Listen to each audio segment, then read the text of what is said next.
5, 4, 3, 2, 1. Bonifay Banter Podcast. Ladies and gentlemen, James Balzer in the studio tonight, episode 30 here at the Bonifay Banter. And dude, it's hard to say you're my favorite Canadian because I love a lot of Canadians, but dude, you are a lot of people's favorite Canadian. Your character is amazing, and dude, super pumped to have you in the studio tonight. We have like when guests come, we have a couple maybe a beer, we warm up.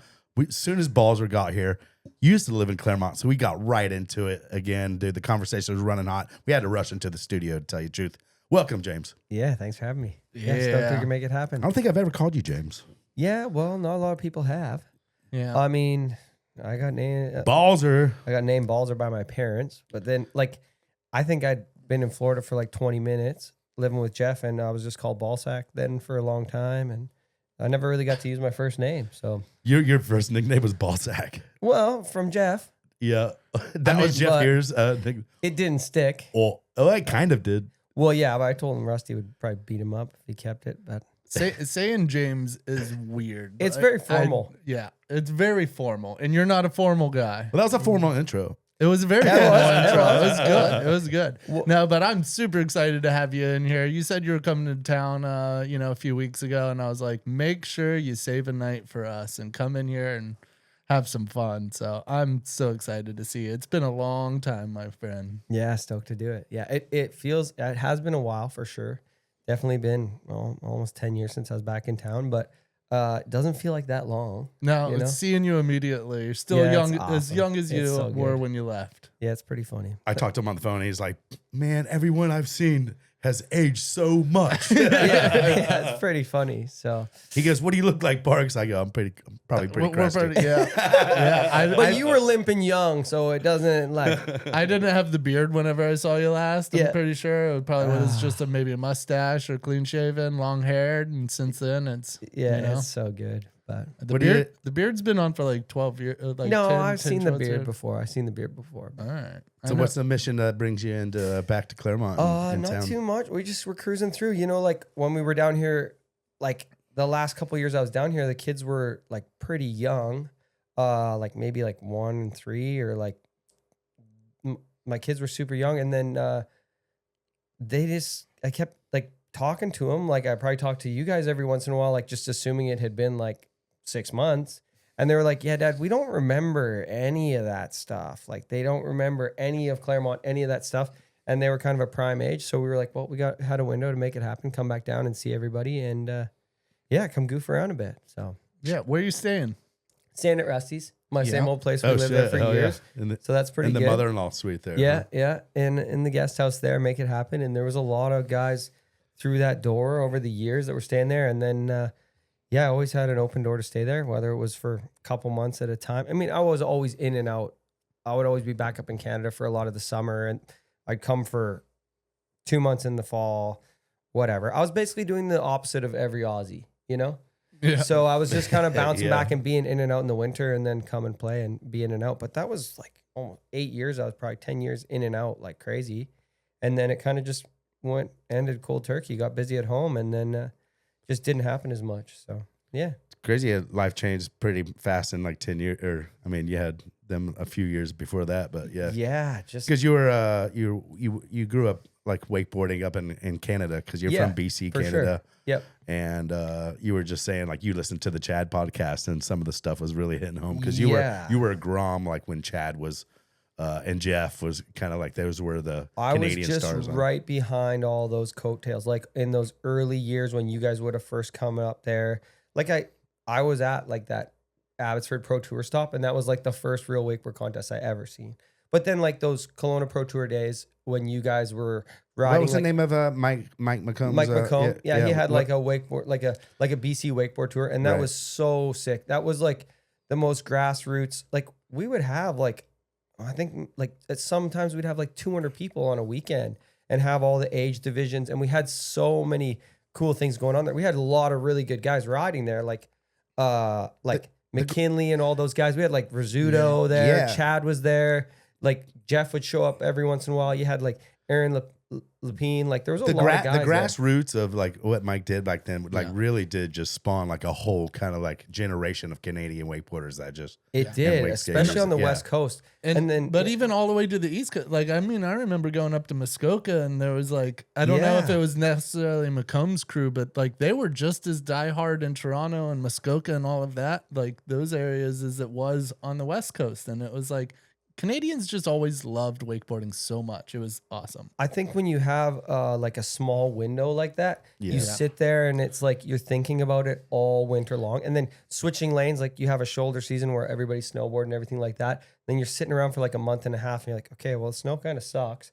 But I mean, it's like 50 degrees out now. And like the lake's kind of good. We could go. And so people are always super stoked on it because it's such a small window. So they definitely take it full advantage of it. It's probably why I stayed riding as long as I did, because I always felt like guilty to not take full advantage of the opportunities that were given to me. So I just kept going, Just keep up. Yeah, doing you it for appreciate so the long. good- I still do every chance I get to ride, because I'm like, man, a lot That's of just people part of your don't get character that too. to You do. like Yeah. you enjoy life. You every day seems like it's just like you get like Yeah, well, it's my wife's never said that to me, but no, I do for sure. That's fun. well, doing then stuff, so- Canadians in general, like I mean, just like you said, the window being small of like good weather. It's just like when the weather's good, y'all take advantage of that shit, and then you really. I was watching some like footage of you today, and I was like, one of them was like you wakeboarding when the water was like damn near freezing. Like, Yeah, dude, we you're like definitely you got a hoodie on. Yeah, we definitely had days like doing that. I mean, I remember one winter when we were home, the kids were young, and I was just riding behind the jet ski lots because that was that was the era of wake skating. You know, we were having all those PWT jet ski contests, and Beautiful air. yeah, it was so fun. But so I would try and ride every couple weeks in the winter, and I remember one day dropping the jet ski in, and kind of where we were putting ski in, it was a shaded area. And it's like you're busting to basically like a mini icebreaker. Like Titanic would have been done, but we made it through. We made it through, no problem. Like busting up the ice to get out there and ride. And like Candace is pulling me with the kids in a like river in a Snuggie and going riding and doing all that stuff. Because we just were like, if it was a day that could work, we'd make it happen. Like, I don't know. You get used to the cold and everything else. And it's just like, I don't know. It gets pretty cold here. There's a lot of days at home in the winter you can ride, and I mean, it's the same sort of thing. You just make it happen when you. Hey, explode. I give your wife Candace credit for Shout out, Candace. raise helping you raise your kids like almost like you were raised, or just more like a lot like you. Like y'all are wild. You let up your motocrossing. You're doing a lot of stuff, but like And to give when people I watch it, to give people context of like Candace, your wife, like you literally found like a replica of yourself, like in female version, and then you just like married, have kids right away, knew instantly, kind of like that. I mean, I'm not speaking for you, but dude, just from Yeah, afar, they are- like they you are are, two you're, peas in a you're pod, like like two little they peas in the are- pod, and you're Yeah, I love the way you raised your kids, basically, because they look like hellions and they are just animals. And I'm like, from the moment we met them, like I was like, these are gonna be when they were these- little, yeah. I was like, These these kids are gonna acorns- race some Yeah. fucking hell. these Yeah. acorns are going to grow into mighty oaks. well, they're more comfortable. They're more comfortable around you guys and everybody else, like with adults, because that's how they grew up when they were little. But You didn't let them hang out with other Gen Zers. well, they just, you know what it's like No, when yeah. you're like, "Hey, Dad, can we bring our friend on the boat?" And they're like, well, "Little Timmy can't swim." You know, there's no yeah. kids named Timmy anymore. Yeah, they no, all but- named Merrick or River or Crew Hunter. or whatever. Even Hunter's too normal. But Not in Salt Lake City. you know how Candace and I was in an arranged marriage.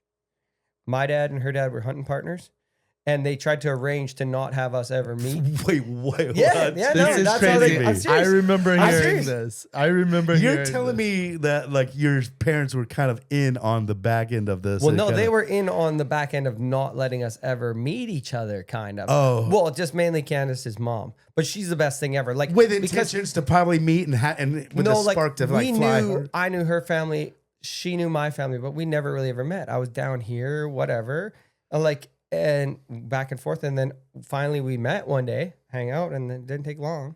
You know, once you convince somebody It's that you're crazy. something you're This not. kills me. No, It's honestly, true. I remember you were single one year, and then almost next summer we met up, and you were like, "Yeah, I'm engaged. We're getting married." And we were like, "What?" You're like, "Yeah, no, it's like from That's the girl fine. that like It's fine. lived down the road from me is like my dad's honey." And I was like, "This is crazy." And then we met her, and I was like, "Okay, that makes a lot of Can sense." you, That can makes you a lot imagine of the sense. parents are gonna like, okay, this is the plan. We're gonna keep them apart for all these years. They're gonna grow up, and then they're gonna meet, and then like, but dude, and meanwhile they know each other's kids, and they're just like, Yeah, like how is this not gonna work? Yeah, like like our family probably knew each other for 5. Like we'd met before, yeah. but she thought I was like a little bit probably retarded. Yeah, because I was missing teeth, and that was a rat tail stage. That's why I had a rat tail there for a That's bit. true. I remember And, the like, rat tail. Yeah, and so, I mean, who Well, doesn't have a rat tail in their 20s? Yeah. Right? Like I think if she would have met you earlier, it would have blown everything. Yeah, Because she would have so- been like, this guy thinks he's a wake skater. He's like doing all of this and he wants to become this. And then like, I think I told her I was a wakeboarder because she probably yeah. I had to trick her at first, but yeah, it's so fun. No, But it is. Yeah, It's a really cool one. yeah, it's awesome, and it's been so fun. No, it's So- beautiful. It's beautiful, man. Yeah, Did you meet her back? Yeah, you met her back in back Canada. at home. Yeah, back at home, and then she came down with me the next winter. Like after that, then we had kids right It away. happened. By accident. That's what I'm saying. It happened pretty fast. Yeah, Hey, when it's meant to be, it's meant to be, baby. yeah, and then Was that well? You were staying at Henny Hotel, which is Kevin Henshaw's house back in the day. no, when we were everyone- staying at Rusty's then. Okay. Because I was married. I had to be civilized. No, I no, couldn't no. live in that. Before. Yeah, well, I was always bouncing. I'd be at Henny's. I'd be at Rusty's a lot of the Yep. time. I'd stay at Rathy's or whatever. I always ended up at Rusty's. It's a safe spot over there for me. I forgot how many Canadians were like. Rathy was here. Rusty. Yep. We had Henshaw was right there. we had such a rad setup here.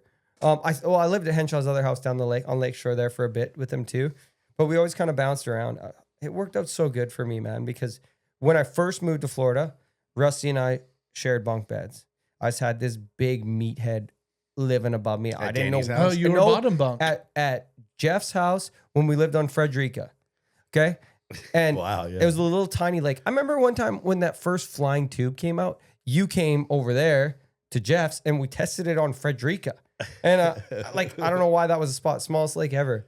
But Yeah, we it seemed shared like a bunk bad lake beds. to test that. And I had to live with this guy on, like, I don't know if I got top bunk or bottom bunk. I don't know. It would have been dangerous if he was living above me. That's what I was thinking. I was but- like, I wouldn't take bottom bunk to Rusty. That Oh. just seems like I never chewed, and he was like trying to give me a dip on the top bunk before you fall asleep. He's like, "Yeah, you should try this. It's gonna be awesome." Thing falls over in the middle of the night. Worst thing ever, man. Nothing like trying to spin before you go to bed. But ever since then, it was like we had a pretty good deal going on, and I could bounce wherever I was, but that was always home, no matter where. So it was so awesome. So, no. That's yeah, it's pretty rad. great.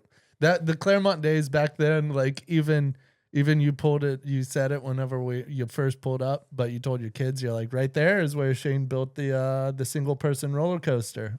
They had a puzzled look on their face too. Yeah, Yeah, the they didn't SPR. get it. like anyone would. I could show them this video. I'm probably playing it over. You guys can see it right now. Yeah, but- that thing was awesome. Well, I was in. dude. I think I was. I can't remember where I was, but I came back into town, and then all of a sudden, this thing was built. Yeah, and everyone yeah. was like hitting it went out up the house. really fast. And it was pretty much like it was a car dolly with like two skateboard wheels like turned to like a 90 degrees, and it sat on this track like a two PVC track. pipes cut in And half. Henshaw pretty much built this like Well, so what it was is me and I think Jimmy was with me. Yeah, Jimmy was with me, and I needed to make a dolly for filming, and we made the cart setup and the PVC pipes, and I only needed it like 8 feet long, but we were on a hill like in your front yard when we made it, so it's on a slight hill. So when we put the cart on it, it just rolled downhill, Yeah. and we both looked at each other and we were like, "This is a cool idea, right?" And we were like, "Yes," and then we're like, "We can't make that though." So we went over to Henshaw's and we're like, "Henshaw, we got an idea.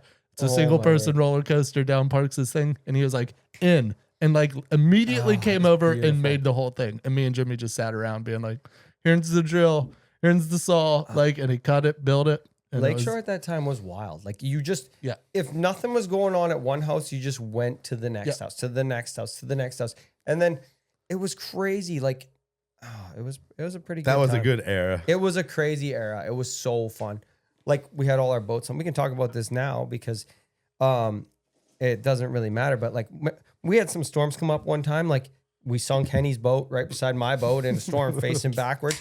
Just pump the water out, go grab the next boat that was closest. We were just doing crazy stuff. Water just rolled into the back of the boat and put it on the ground. Yeah. So it was like whichever boat just wasn't sunk there, then we just tow the other one off. Like it was pretty. It was so.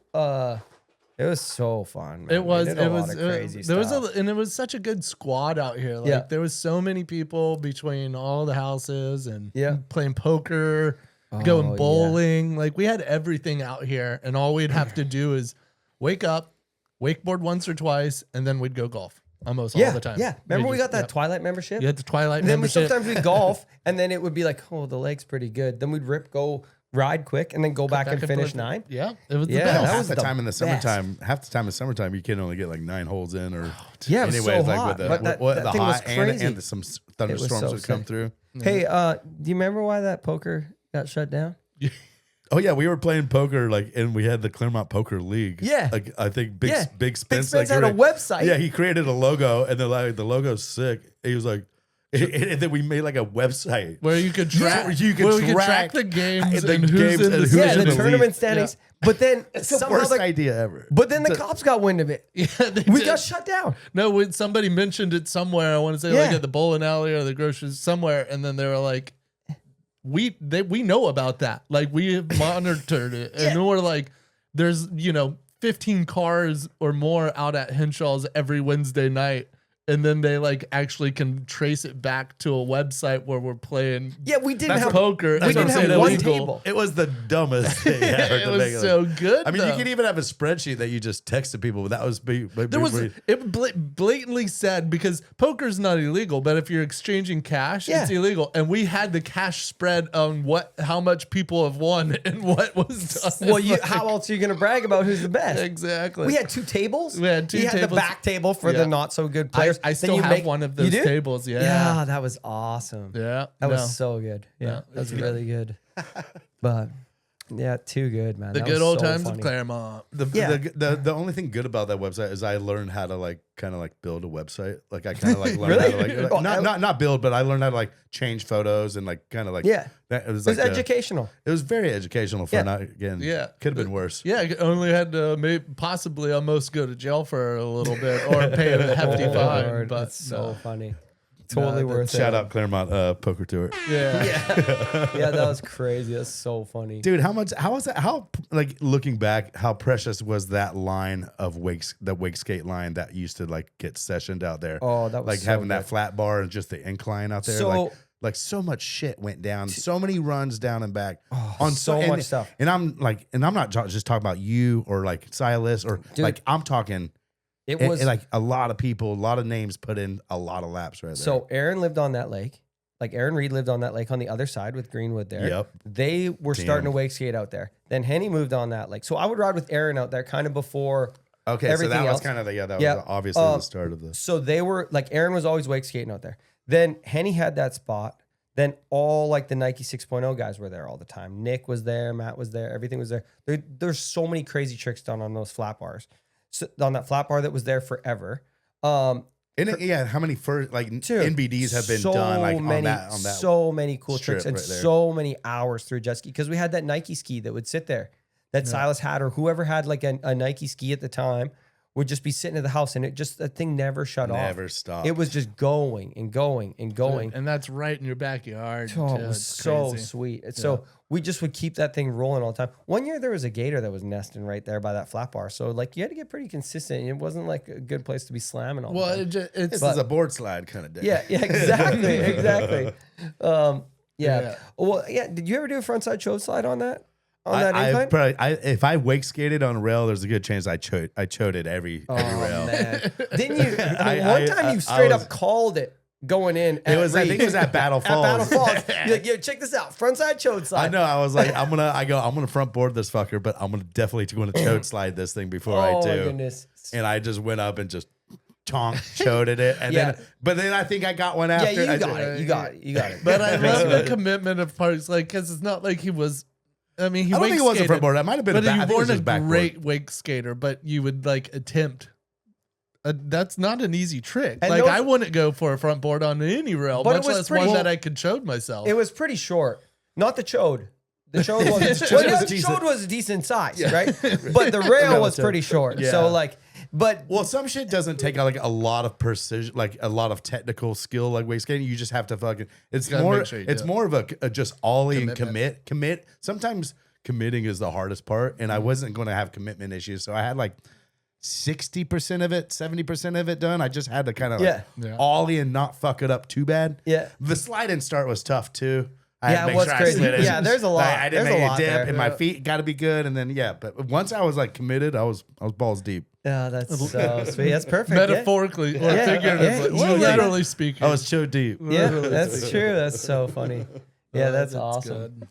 Yeah. Missed Battle Falls, dude. Yeah, Battle Falls was sick too. So much fun. I so think much Jamie fun stuff. Hughes and them live out there. Yeah, Oh, yeah, yeah? What a crazy spot. Can we So, fire? Are the pumps still out there? Can we fire? Is that thing? I don't know, is man. I remember one time- sessionable? Is that? I would almost guarantee Reed dug those up and kept them. No, Well, they're still there. that's We're talking really- about it. But I think eventually there I'll might probably be. grab I it. don't know what Reed's going to do at his next spot, but that might be something. We need something like that. It Yeah. was so cool. Any place like that. Okay, I'm saying I'm pretty out of the loop. These guys do so much stuff for wake skating up the coast. They got some really cool spots. That there's a good core of guys that are wake skating still. It seems like okay. Yeah. I'm just too busy living life at home to come all the way down here to do it. I just want to come down and play. But like those kind of spots where you have those like community, like we had at Henny's house there, like Henny Hotel. That was my like one Alliance cover. I was just sitting in the corner, a little scrapbook there. It was pretty great. But that was such a sick spot because it was just a revolving door of people. And then you could sit there and goof around. And it's like, nobody's like stressed on everything. Just like whoever could drive the jet ski for long enough, like without getting a kink neck, sitting there looking back, whatever. It just never stopped. Yeah. And that was like Reed's place too. I feel like that's when Yeah. I think that it takes like to be like out on not just like in the boat, but like Yep. on the dock and like everyone's like around that premise. Like I feel like Mm-hmm. the same thing was at like Byerly's house out Yeah, of like Georgia. yeah. Byerly's was like that. everyone you go over there, it was just like you never knew whose truck was there. You never knew Yeah. who was on the dock, but the jet ski was always ripping, and there was like There was a few three-person- spots, a dude. 3-person line to go like Dude. to shred, and then it never. And they then- would gas that fucker up, and then never really stop. Also- and I feel like Reed's like when everyone's out Yep. there, just like he had so much land out there, so people would just. And then also like BT and Grubby's place. Like I could go there at any Yeah, time. And they kinda. had a crew, like they had that dock right in front of Grubby's place there. That was like when you had a spot like that, just one flat bar, pretty simple. Dude, BT did like everything that you can do in an old volume on that flat bar. I think it's still there. Dude, I don't know. Maybe it is. But like that was such a sick spot. Yeah. Like those guys had it so good too. There was a couple hubs for wake skating where it just really happened. It wasn't like the cable park where everybody would just go to the cable and ride Right. in session. It was like There was this somebody's pocket- house little where pockets of people were crew. just Yeah. rotating through. It was And really cool. It's crazy. So you mentioned like Byerly's spot, and Yep. then it was like out here. Like I know even at like it was almost like that at Danny's house or our house down in when we were doing the pointless stuff. Like just like Right, yeah. just Okay. like It takes a like crew a of people off-water get to culture sit- to get it. But Yeah. then it moves to Claremont. Then there's like a bunch of different little splinters, and you almost think that it doesn't exist now. But I feel like those La Familia boys, like Oh, I yeah, think those Tyler's guys are house cool. is like that now, where Yeah. it's like Even you the pull Outliers, up, like, you go over to Kira Outliers, Lewis, yeah, yeah, those boys, Daniel doing Johnson that and shit. them. yeah, like- that's so sick. I see those guys No, ripping but too. I love that it just goes through that little roller. Like you don't think it's happening for a little bit, and then out of nowhere, it's just somebody comes up and they're like, "I got the boats at my house. Everybody just I come see over those whenever." La And I Familia tell kids. them, yeah, good. I see those kids and I'm like, I think I'm friends with those guys, and I think I can just go over there. Like the way what they're doing is so sick. Like they're you would get along so well with Luca and Sam and You might start. Ozzy yeah. You might and start Ty, wakeboarding like, again. They I never do you stopped. know them? I never stopped wakeboarding. I just only Have this you- wasn't good enough. have you met Luca or Sam or Tyler? And Oh like yeah, this yeah. yet? I know Mass. Mass is awesome. Yeah, Massey's good.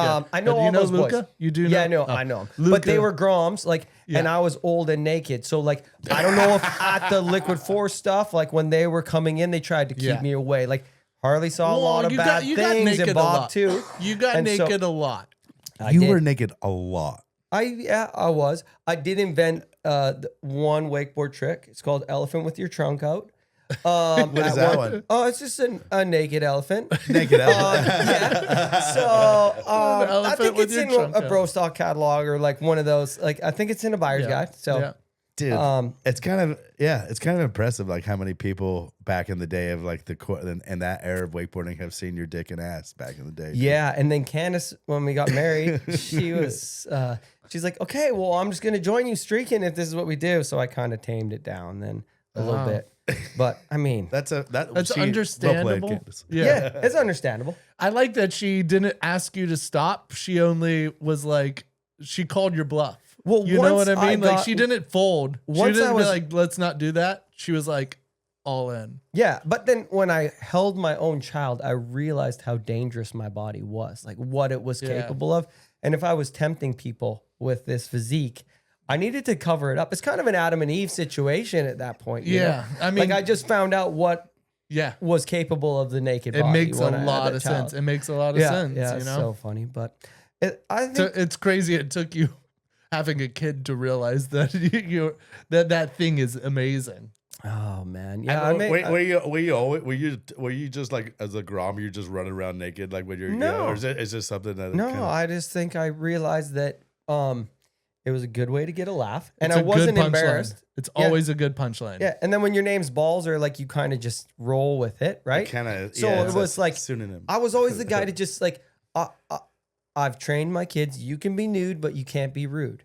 You know, like if you're getting aggressive when you're naked and doing stuff like if you're shaking too much with your hips, then you might get in trouble. But if you're just like doing the worm and then you jump quick through, then you're fine. Damn, Yeah, you're fine. It's like odd that you speak of doing the worm or moving the hips in certain ways, because I know one of the best dance battles I've ever seen. Sometimes you got to pull out all the stops to win. And what is that? Can you give us a little rundown of, because I don't even want to spoil it, because this is great. Where are we? Okay, so this all stems back to like the Houseboat area. We were doing all those Brostock Houseboat parties, which we got to go back to. We will go back to Brostock. Okay, we'll go back to the Brostock. We got to talk about the one on the shoe swaps. The first that Brostock. one's the best one. Okay, or the weirdest one. If you had a beard then, that would have been a stinky trip. Let's just say that. Okay, we'll leave it there. Anyways, Monster had done a houseboat party. And so I got in with those guys up in Canada, Monster Canada, because they needed a guy that knew. Somehow they were like, hey, we're going to take all of the wakeboarders from the US because there was no Canadian wakeboarders. We're going to go to Canada and do this houseboat trip on Lake Shuswap. Yep. So all the boys are coming up. All my friends are coming up. They didn't have a boat.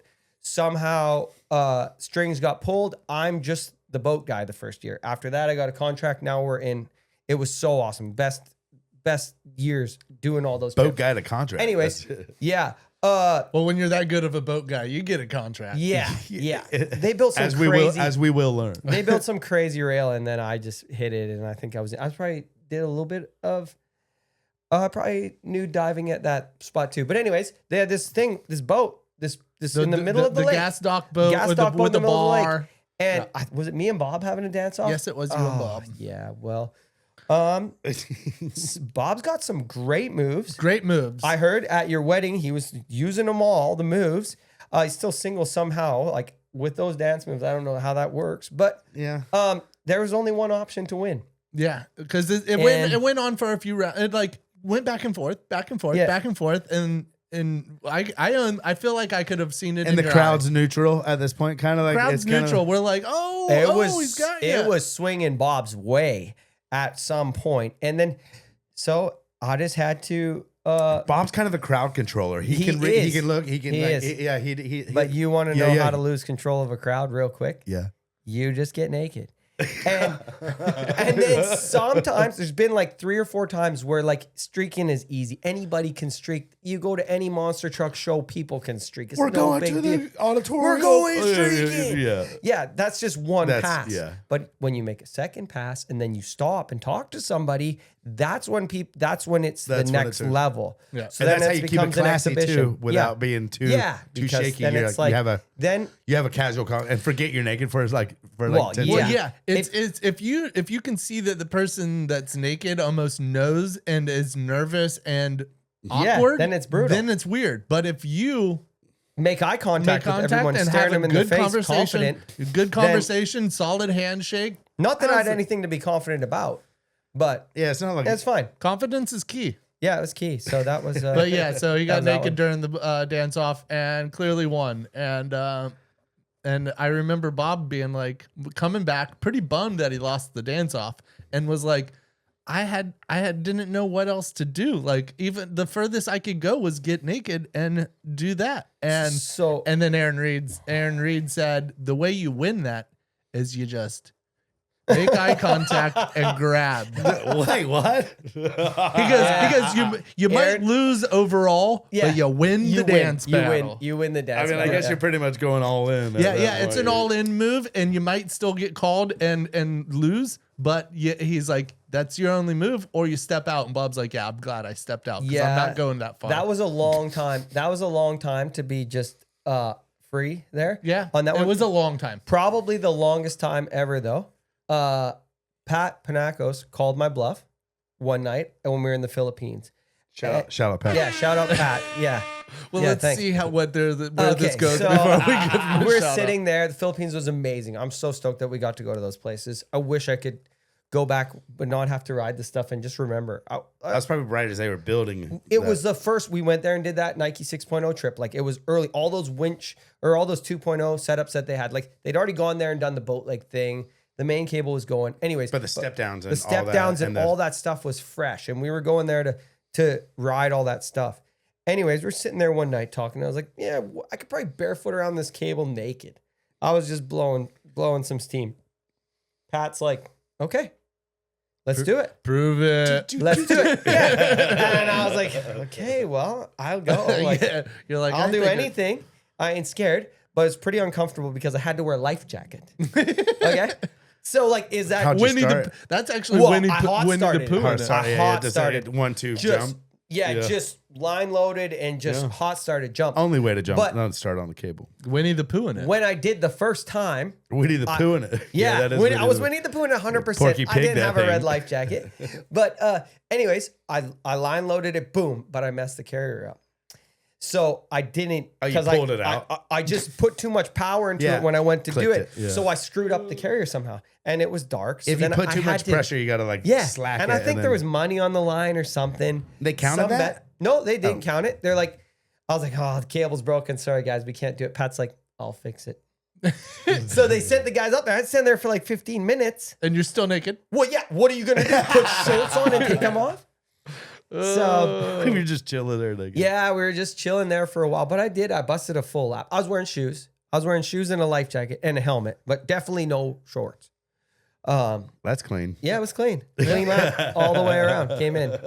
I mean, Thumbs up to I the didn't doubt that we would get to you being naked at least once on the podcast. I just didn't know it'd be so soon and for so long. Well, this is what I'm thinking. I can just tell my mom that the first half hour Is they'll nothing. skip and then just listen to the back half. All right, right? So, then we're out. just- We're yeah, out. we're That out. was We're it. out. That was it. Yeah. Yeah, that was it. That's good. It's Man. a really good first bit, though. I'm bummed that she's going to miss that. Oh yeah, well there's just one way to do it. You think your mom gotta will commit. listen to the podcast? No, I don't think she'll listen to it at all. No. She know what a podcast is. Yeah, she does. Yeah. Some of the old peeps don't know. No. Betty B still hasn't listened. No. Uncle Rusty is like amazed because we had our Uncle Rusty on and Yeah, he yeah, plays golf yeah, a lot. And he yep. was like, I didn't know what y'all are filming or how y'all release this or what it was, television, radio. I don't know what. But he goes, but my golf friends, they know everything we talked about. They almost know more than I know about my life. Like, so I guess someone like found it and like sent it to all his golf That's buddies. so awesome. So all his golf buddies have listened to his podcast and they're like, cool. so tell us about Colonel, or Yeah, just yeah. like, it's pretty. No, it's that's pretty, really yeah. good. Well, I've he- had he's a pretty few dope. like Grub really loved Uncle Rusty's, was just like frothing. He's like, you got to get him in there and tell more stories, dude. There's go to war Panama, stories. yeah. Yeah. Oh, that's But yeah, so no, there's awesome. like Uncle Well, Rusty's. I got to be careful with that stuff. Like kids don't listen to podcasts. They don't got time for that. Yeah, Like, right. You don't think? No. You don't think? they can't Couldn't watch remember- anything over 45 seconds. But I do put a lot of weird stuff on Instagram every once in a while, stories, talking or whatever, just goofing around stuff. And Rivers at school, he's like, hey, Dad, all my friends are saying, like, you did some really weird stuff last night. And I'm like, well, I don't know. It's like, That's so awesome. Yeah. That his friends are his seeing friends are your seeing content. it, my and then- kids aren't gonna watch their own stuff. Like, but it's just funny, you know. You got to do that stuff. People really like it when other people do uncomfortable stuff, so they don't have to do it. I agree with That's that. I've never really. They want to see it. They want to feel gross. They want to It's like dip watching- their toe in the it's water. Like watching Jackass, kind of. yeah, Like, Yeah. or like dinner for schmucks or something like that. You When want to dip your toe in, but you Yeah. don't want to be there. You Yeah. don't want Yeah. to be the part of it. You don't want to be the subject. You just want to be involed with it. Yeah. Everybody wants to feel a little bit gross, Yeah. like and uncomfortable by that stuff, and then be able to just get out. So I don't mind, but that's so funny. It's great. Man, we should get into some Brostock stuff, and then we're gonna for the Top Shelf Patreon giveaway tonight. We're gonna give away. This was the athlete bag that we got at Brostock That's last so year, sick. and Yeah. it's pretty much everything. There's a beach ball. There's like one of these Yep. kind of Brostock hands. hand. There's a bunch of stickers and stuff. I think Koozies, koozie. air freshener. There's some good stuff. Yeah, and you That's two, rad. you two are pretty much like or Brostock legends, man. Yeah, I've been to every single Brostock. You've been to every single Brostock, man. Yeah. There was. There's so not a many lot good there. ones. I mean, there's a ring behind you. That's a Brostock legend ring. I know you got one too, but that one is because I've been to every You put in single the one. time. I mean, it's Yeah. kind of Yeah. was that offensive that I got one, considering I haven't really put in. I found it a little offensive, but I understood. No, but you. But were- I- I've No, been to mean- a lot of Brostocks No, you've too. been to If a I'm lot. not if I'm not mistaken, I've slapped you in the face with a pepperoni pizza one time. Yes, and Yeah. and honestly, I wanted to touch back on it because you did say in the Shoe Schwab's Brostock that if you had a beard, then it would have stank, or it would have been Yeah. a smelly beard, and that is Was also that a reference to that? It's Yeah, a it was. reference to not me. the pizza. It's me getting slapped with a giant piece of salmon. Yeah, you did. Medoc slapped me in the face with a giant piece of salmon. Yeah, like a dead salmon that was spawning. Just we jumped.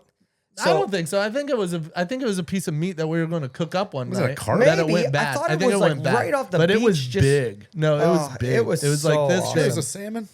It was salmon. Well, It could have been a carp. We No? used to come in. It wasn't hot. a dead fish. Y'all It were was, I mean, it was a dead fish, but it was one that we were going to cook up. But we were like, we're not cooking this. Nobody's who on the boat is going to cook up dice this thing up, make it all nice Yeah. and cook it. No, we're just cooking pizzas and having burgers. That's all we're doing this whole time. And yet we have this 6-pound piece of salmon. And Joey, I went out on the rocks as soon as we Yeah. get to the party. Went out on the rocks, I would say fell asleep. Well, I think I fell asleep. most Brostock started with everybody already set up, us coming in hot with the houseboats, and I think it was Necrason set it up that they would just blast like Pantera walk. as So we're coming this in. one at the shoe swap. Because y'all would go do the Liquid Force photo shoot the week Yes. before, Yeah, correct? most times, yeah. And then they would throw a Brostock, and you would come in and meet up with all these boats, and Liquid would have like 3 spots that they kind of Yeah. left for y'all, and y'all, like you said, you just came in hot. Yeah, like we always did we seem to mostly do the photo shoot first, because I remember that, we'll get to that probably, but the year we tried to do the photo shoot after, and then we didn't have that fell apart. one. That one fell apart. Really Yeah, 'cause good. we didn't have that one fell boat to apart, use. Yeah. Um, So yeah, mostly Brostocks. It started out first few years was us just partying, doing a photo shoot, and saying no team can hang out and party as hard as we can and Yeah. still wakeboard. 100%, And then yeah. we're like, let's ask, see Yeah. if they want to try. So that's where the Brostock at Powell started. Is Yeah. like being like, let's bring out Hyperlight, let's bring out runners, let's bring out the boys, and let's Yeah. have a contest where we all party and we wakeboard and see how good everybody Yeah. is and see if you can still hit double ups. Shitty conditions. Shitty conditions, Yeah. Lake 4 beer Powell. buzz. Let's see what you got. House is doing it. So that's the original ones. And then it started spawning take. off and doing different things. Yeah. But then one year we decided to do 4 Brostocks in 1 year. Oh my where we did See, that's what goes wrong with everything. This is Okay, X wait, Games. this is where X it went Games. wrong. This is X Games wanting to do. Oh, we're going to do global X Games, and now you Yeah, got no. now you got 6 You X can't Games keep in track. 1 year. So we were bouncing around. I think we've moved to maybe the Ozarks at this point or whatever, but not Yep. the point. So we did 4 in 1 year. There's one in Canada, the shoe swap. Yep. Shoe swaps one. There We was did one in Virginia, Virginia. Yep. one in Orville, which Yep. is where That's a lot of bros docs. and then I think one at Powell. Yeah. It's a lot of Brostocks, but shoe swap one went off the rails because as soon as we got there, it's raining and it's terrible. And So cold. we're waiting for people to sort of show up, like other boats to come. And nobody's coming because it's just horrible weather. And it was so far So from where we cold. got the houseboat. So we hear So that far. Hyperlight is throwing a Grom, like a local grassroots event across the lake, maybe 3-hour drive. And we say, let's go join them. Yeah.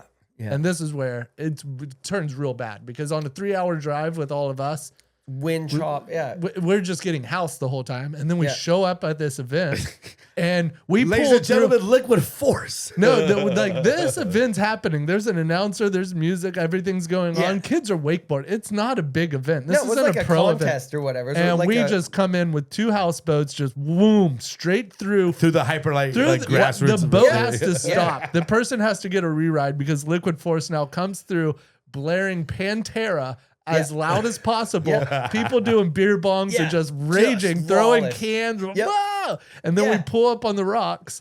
And then I run out, and that's where I fall asleep on the rocks. Oh, my and goodness. I wake up to Right Joey. away, you ran out on the rocks. I think that was like We were- jean it was- jacket, or that was like it was leather jean vest. jacket, yeah. That was leather vest. Leather vest. Was fresh. white That- jeans. Yeah, horrible. probably. We were in the. We did that a was lot later. of cut off jean shorts What? in that era. But that's where I wake up to Joey going, Shane, you got to get up. You got to get up. And as soon as I sit up, he just takes this giant piece my of word. salmon and just slaps me across Yeah. the face. And I'm like, I have scales on my face from it. Like, and I'm just like, So what's good. going on right now, man?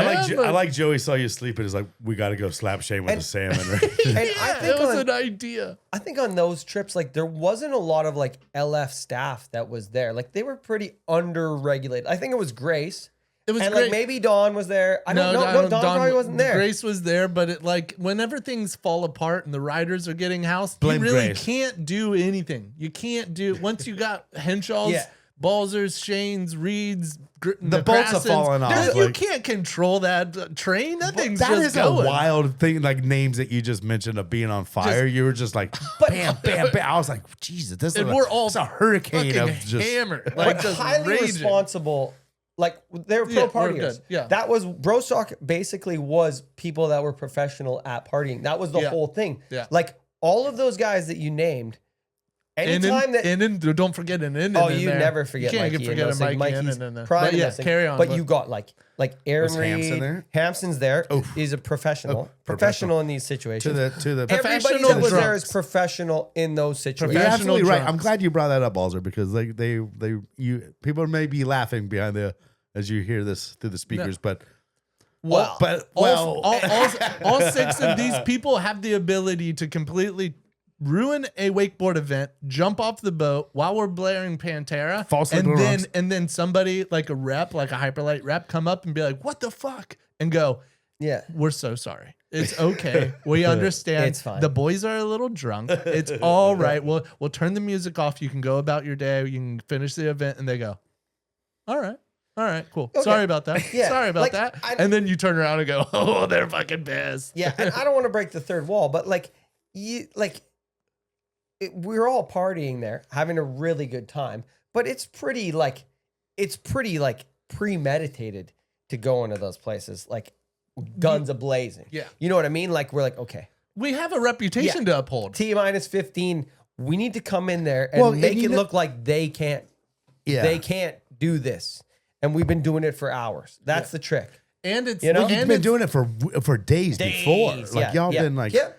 and then- Yep. we're talking Powell on this one, right? No, this Oh, is Shuswap, This Canada. is Shuswaps, yeah. Yeah, But but- all of them had it. All of them had it. That That's- Smith Mountain Lake one. We had we had 2 houseboats, like too late at night. We always had to do long transfers for some reason. Yeah. This This is long good. transfers on a houseboat. Like what else? It's what you. It's what you do. You can't do anything else. You're not going to coop all of us up just for 3 hours. What are we going to read a book? Hey, there's only so many kites for sale and fishing line at the general store. Yeah. Like what else are you Oh, gonna do? the kites were great. Yeah, remember this was a different but same lake. We were flying kites one time and we would tie a kite to a fishing line, let it off the back of the houseboat. And Watkins looks at one of the bar stools and he's like, technically this is a fishing reel. So we flip over the bar stool and we're standing it and that was our fishing line. We had kites miles out there. Miles. We had, because the boat's just moving in one You direction never the whole hit a time. telephone wire or like a Dude, we bridge or cleared a anything? corner of Like- a mountain. The kite was so far away. Like Yeah. reels Yes. of fishing Yeah. string and shit. It was just insane. out. It was insane. Yeah. We went back to try and get it on the jet ski, like way back. It was so far away. So Some, It that was, was, uh, some it people was- I say, forgot about some people the say kite. it's still there. Oh, it It's is. still just It is. paper. Still coming down. Yeah. Yeah. Still, It dude, that was was a there. good one. That was so good. What do y'all Crazy. think y'all's favorite Brostock was? Oh, I know mine. It was well, the Powell Was that a ones favorite or were worst? well, they kind of go And they go hand in hand, yeah. I think Um, they all blur together for me. They but do carry blur on. together. But the Powell ones were the best because you just, when you're in the desert like that, you lose sense of track and time, and everybody's stuck there. At any of the other spots, like when we were in like the one in Smith Mountain Lake or the one when we were in Lake of the Ozarks, those other spots, Yep. you can get back to reality if necessary. And the Right. people that are coming to see you just came from reality. Like they probably slept in a real bed to get to you. But when you're at Powell and you're out there, everybody is like within to get to where you are. They're Burning Man of Yeah. lakes. Like, there's- It's the they- Burning Man of like wakeboarding. civilization is away. Like Page, Arizona is not exactly civilization. Like you're out there. Like, and if you came from Vegas, that's not civilization either. So like to get to Powell when you get there, it's the best time. Yeah. So- Nah. Well, you said something about sleeping in beds and like coming back from civilization. Yeah. But I remember you were coming back from trying to drop people off at civilization and didn't get to sleep in a bed. And I know you know where I'm going with that. But Yeah. what happened with that? I do remember Okay, hearing so- the story. I don't really know the I think details. Okay. I mentioned it So- on a podcast Yeah, before. yeah. Like I think you and Chad were talking about it because I was running all those boys back because I think beers taste great, but I'm not interested in drinking 100 of them. Okay, so I was the guy who was pretty. Do Like, you want another one though? yeah, sure, we could try it, see if it still tastes good. But so So everyone's been drinking, and then yeah, they were all you're partying. kind I of think running it was people the back. year we had Chuck D and Johnny Juice out there. Because at Like, Lake it was Powell, crazy. because at Lake Powell, to give everyone a reference, like you're staying on a houseboat, and usually you're like Yep. an hour, maybe sometimes 2-3 hours, but sometimes Yeah. like it's like an hour and a half, 45-minute boat ride to go bring people to like Page to the docks Yep. to get back out Yeah, to the boat. because you want to get all the houseboats far enough away so you're not just getting the day boaters because we don't want people that are in touch with reality coming to our good time. So then we get out around the corner there, right? So I don't know. Those guys had to take a bunch of guys had to take a super early flight out. Yep. So I'm totally fine with doing whatever. Like I'm just happy to be there, right? I'm happy to be in the Help. event. Yeah. I'm happy to be there wake skating. You need a guy to be a wakeboarder. I'll be a wakeboarder that day. I don't care. I'll do whatever. So much fun. So I'm like, okay, I'll drive him. So I jump in the boat. We get to the dock. Takes like an hour, whatever, to get there. There's no problem. I remember I had Chad looking up over the bow of the boat. and it's daylight. No, it's night. Look. It's nighttime. It's dark. But you could see where you were going, looking over the nose of the boat to get there. The boat was all fully weighted up. I just snagged the spy boat that we had there. Yep. This is probably the reason that we always did the photo shoot first before after because of this. So I took the spy boat, dropped everybody off, coming back. I'm like, it's all good. I know where I'm going. And I can't remember the spot, but like certain time of year, you can shoot that gap that the houseboats can shoot, a shallow gap to get back. Otherwise, you got to take a long way around to get to where we're going. So Yeah, you gotta go antelope, which it's like a 40-minute difference. yeah, kind of exactly. like thing, So yeah. I shoot the gap. That's all good, but it's dark. I can only see off the like spray of the boat. I don't have. and you're going through the gap. Yeah, I'm going through the gap. That's all good. I make the cut, but now I'm in kind of like it's all backwards. I haven't done this. You did it on the houseboat when you came back. It'd been days. The water there's always changing, right? Right, yeah. So I'm like, I think I can go this way. I'm kind of following the shoreline to try and get back. And I come around this corner and it's dark. And all of a sudden, all I see is shore. Like I'm coming into shore hot, like just straight into getting shallow. How fast are you going? I don't know. I was probably going like, I was trying to, I remember. Not too fast, but not too slow. Kind of like speed, like Are you 20? the cops? Like, Because it's different if you're the cops. No, like, yeah. no, I was going pretty good because I was using the whitewash spray off the boat to be able to see what I was going. I was just goosenecking it. We were going, right? Yeah, we were just porpoising really good. So, anyways, I'm trying to get back. I'm tired, right? Anyways, I see the shore, I hammer the boat in reverse and skip it up like the old Goofy movie of him on the surfboard. I just chip the thing up the beach. A full-on spy boat, Malibu. Brand new boat. And like Grace had that boat. It wasn't the liquid force boat, but Grace took it because it was a spy boat. So we had it for the trip. Great. It was like a 210 or whatever. So I put it in the shallows pretty good. It's not dry. Okay. No, but it's like a foot deep and the boat's like up and laying on its side. It's not fully on its side, but it's in there. And so I'm like, okay, what are we going to do here? Like me and God have a quick talk. Like, thanks for not killing me. Yep. Thanks. Okay. We'll sort this out. Remember, that was awesome. Thanks for hooking me up. Now we'll do this. So then I'm like, how am I going to do this? I take all the weight out of the boat because the boat was fully slammed. I take all the weight out, put it in reverse. The boat's running. I'm on the bow trying to push it out. The boat's in reverse, and I'm just trying to get it going. Totally. Not working. Okay.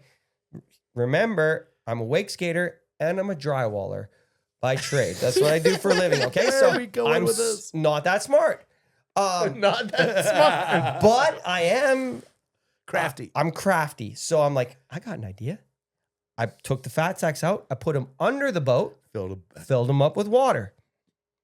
Started working, but then I was filling them up with air. No, I filled them up with water, whatever. It's gonna come up. Yeah, the bag's gonna come up and push it out. Oh, right. So like as long as it can hit the rock, pressurizing it to go in there. So that started going. It started going a bit, and I'm finally like, dude, I'm cold because you're in and out, and you're in and out of the water. Yeah. I'm cold. The lake's warm, but now I'm freezing up out of the lake. And Lake Powell's the desert. It gets cold at night. Yeah, it can be like 90 degrees in the day and get down to like 60 at night. Yeah, it's cold. So I'm like, I don't know, dude. I'm done. You gave up. I was like, I'm stuck. Staying. I'm just staying here. I live here now. I live here now. It's beautiful. So I took the fat sacks. The lake was warm.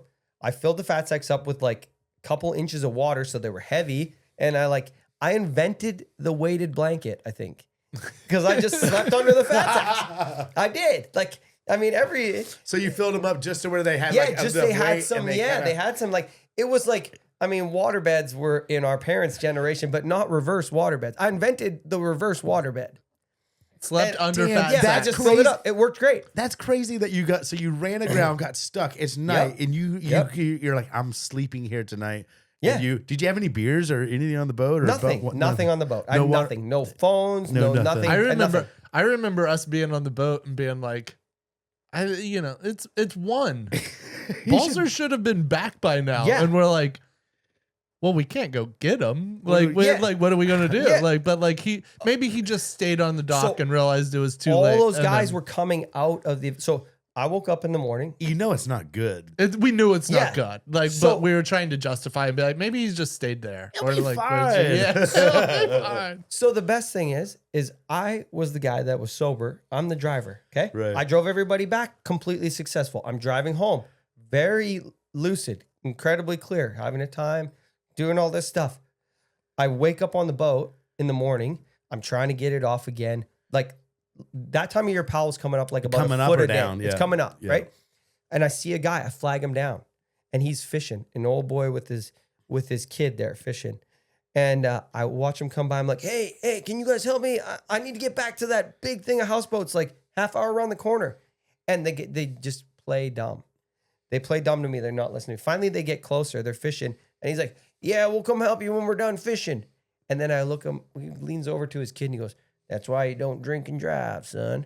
And I heard him and I was like, buddy, I'm the only one that wasn't drinking. And but you have to bite your tongue at that point. Yeah. Because I thought he was going to help me. And he didn't help me. And I would probably fight that guy now. If you in saw front him of his kid. Maybe I'll fight that kid. He's probably old enough. Yeah, you could probably take him. But then, so as everybody was coming to at the houseboat party, everything was over. Brostock was done. Everybody's filing out. And then somebody came by and saw me. I don't know who it was, but somebody came and got me and took me back. And then I came back and I'm like, hey, Aaron, your boat's done, dude. Like, I think it's okay. You want the good news or the bad? You want the good news or the bad news? You want the bad news or the bad news? Yeah. I'm alive. Yeah. Bad news is the boat's fucked. Yeah, exactly. So then we went back and got it. Like later that day, or I think We sat there for a Because day. it's kind of soft clay. It's kind of soft Yeah, clay. it Like is, it is. it is. It's not like it's sitting on rock. Like it. Yeah. Like when it gets shallow in clay, that whatever that. Yeah. It kind of Whatever it is. From what I remember is that you actually, and I could be wrong because you know the story, it happened to you, but I thought you did get the boat off and then the prop wasn't bad enough that you could get back out to us. No, I never got it off. But then when we went back to get it with more people, we got it off. But I think I bent the strut and some other stuff there. Like, Well, those fins are pushed through. No, the boat wasn't sunk. It was just a medium. It was just into the sand. It was just like some of it's sand, some of it's rock. But some of, that boat didn't come with us for the week. That's why we shot first. Because that boat, like, we just took it back to the. What do you like, think? We got it back there, put it on the trailer, and then we. What do you think Knack, the over and under on boats? Wakeboarders, like professional wakeboarders, have lost at Powell or sunk or bad. Didn't Tino sink one? Well, or you guys sunk one towing it? We sunk one coming back home. Yeah, because y'all flirted with the curse of Rainbow Bridge. Yeah. Technically, that I wasn't could have there been that the year. problem. That wasn't What do you Brostock. mean? Technically, that is the problem. Do you know about the curse of Rainbow I Bridge? don't think we went under Rainbow Bridge. I don't think it doesn't take. It doesn't take going under. I think we just went on. We saw it. I heard that someone was like maybe kind of flirting with it a little bit You more. know, it's not unplausible, and you have a great point. The curse of Rainbow Bridge is like this archway at Lake Powell, but it has some Native American kind of like spiritual kind of like thing to it, and they tell you not to walk around it and don't drive underneath it. Like that's like kind of like And I can that's probably kinda like the guarantee rule of you it. that at least somebody in our crew. yeah, did that. that's what I'm saying. And then from there, y'all left and went straight back to Page. And what happens on the way back? Y'all are towing the boats with fully weighted. And I think one of those ferry boats came by. Maybe. No. What Or some happened boat was came by, but like the pier. I think what happened was we accidentally left the pump in the bow of the boat on.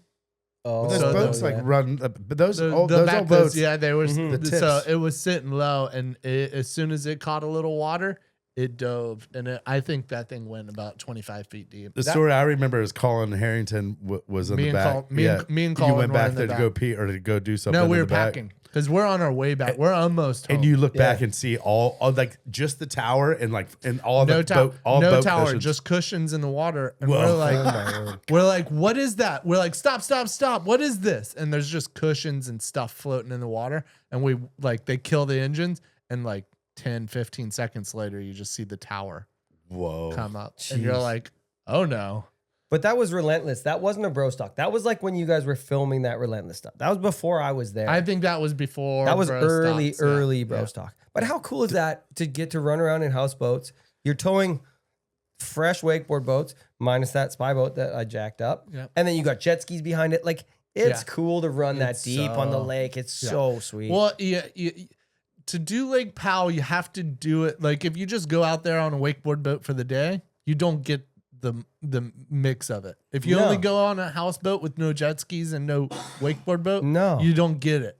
You have to really go so far. You have to get the houseboat. You have almost to have a need- wakeboard Yeah, boat. you almost and you need have this- to have a jet ski. You almost need the storm to hit you too. Yeah, you Yeah, do. the And you storm. need guys that you don't really like and guys that you do like. You need too many people on your boat. You Yeah. need a lot of things to actually. One houseboat to get break, to one really- houseboat to generator to break or catch on Yeah. fire. When we Or were even like the when we go plumbing. out there one time, MGK's he had a boat. Yeah. Like the first time he came out there, we all Yeah. went out there. Yeah. Like he had a littler houseboat that he was like staying on, and the generator just goes up in flames. What? Dude, I'm talking about like the whole back of his houseboat is on fire. Like they come So- back out, change out the houseboat, and then they. Dude, We dude, just went to Powell and our generator was out. Like the production houseboat generator was out. It would only kick on for like 15, 20 minutes and then it would Jeez. die.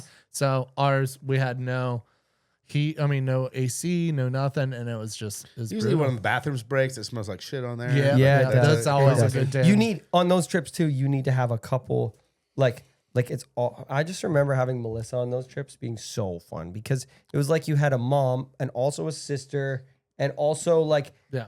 it was just crazy. But we were probably Yeah. like those trips were so wild.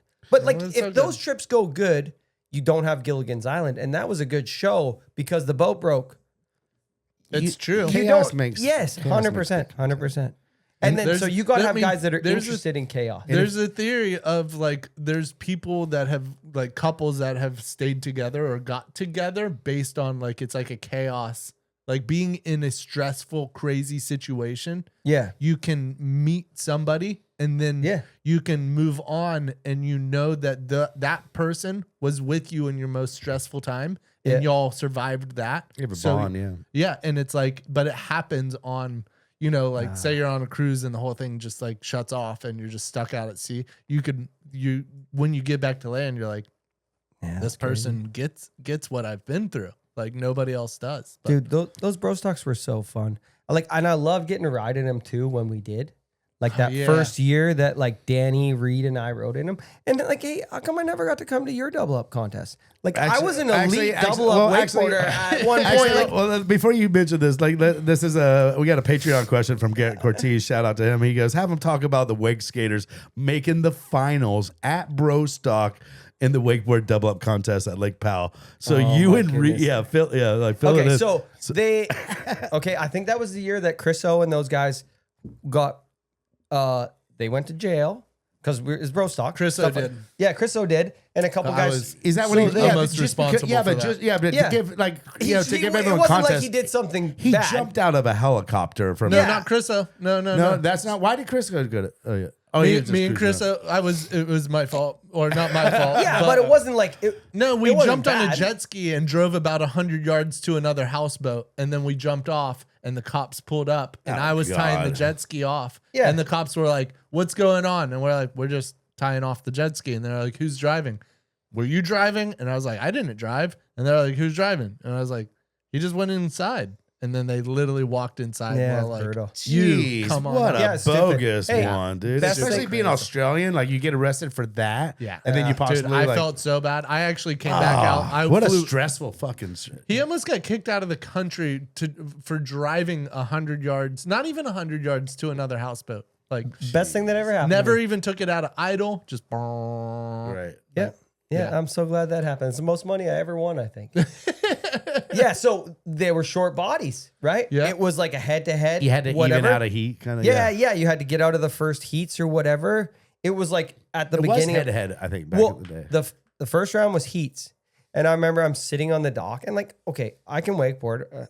I've done it before, right? But I had in my heat, I think I had Ben Greenwood, I had Ricky G, and then I had Randall in my heat. So I'm sitting there and I'm Damn. like, guys, I was like, hey, if I make it through this heat, I'm gonna get a tattoo. I'll get my first tattoo. I'm gonna get ER tattooed on the inside of my thigh. So if I lift my pecker up, it says Balzer. Right? That was the whole plan. First best tattoo I'm ever gonna get. And so I rode that heat, got through one, and it was like so. I was like, oh my goodness. Let's see what the are we gonna tat. do? No, I didn't get it. I didn't get it.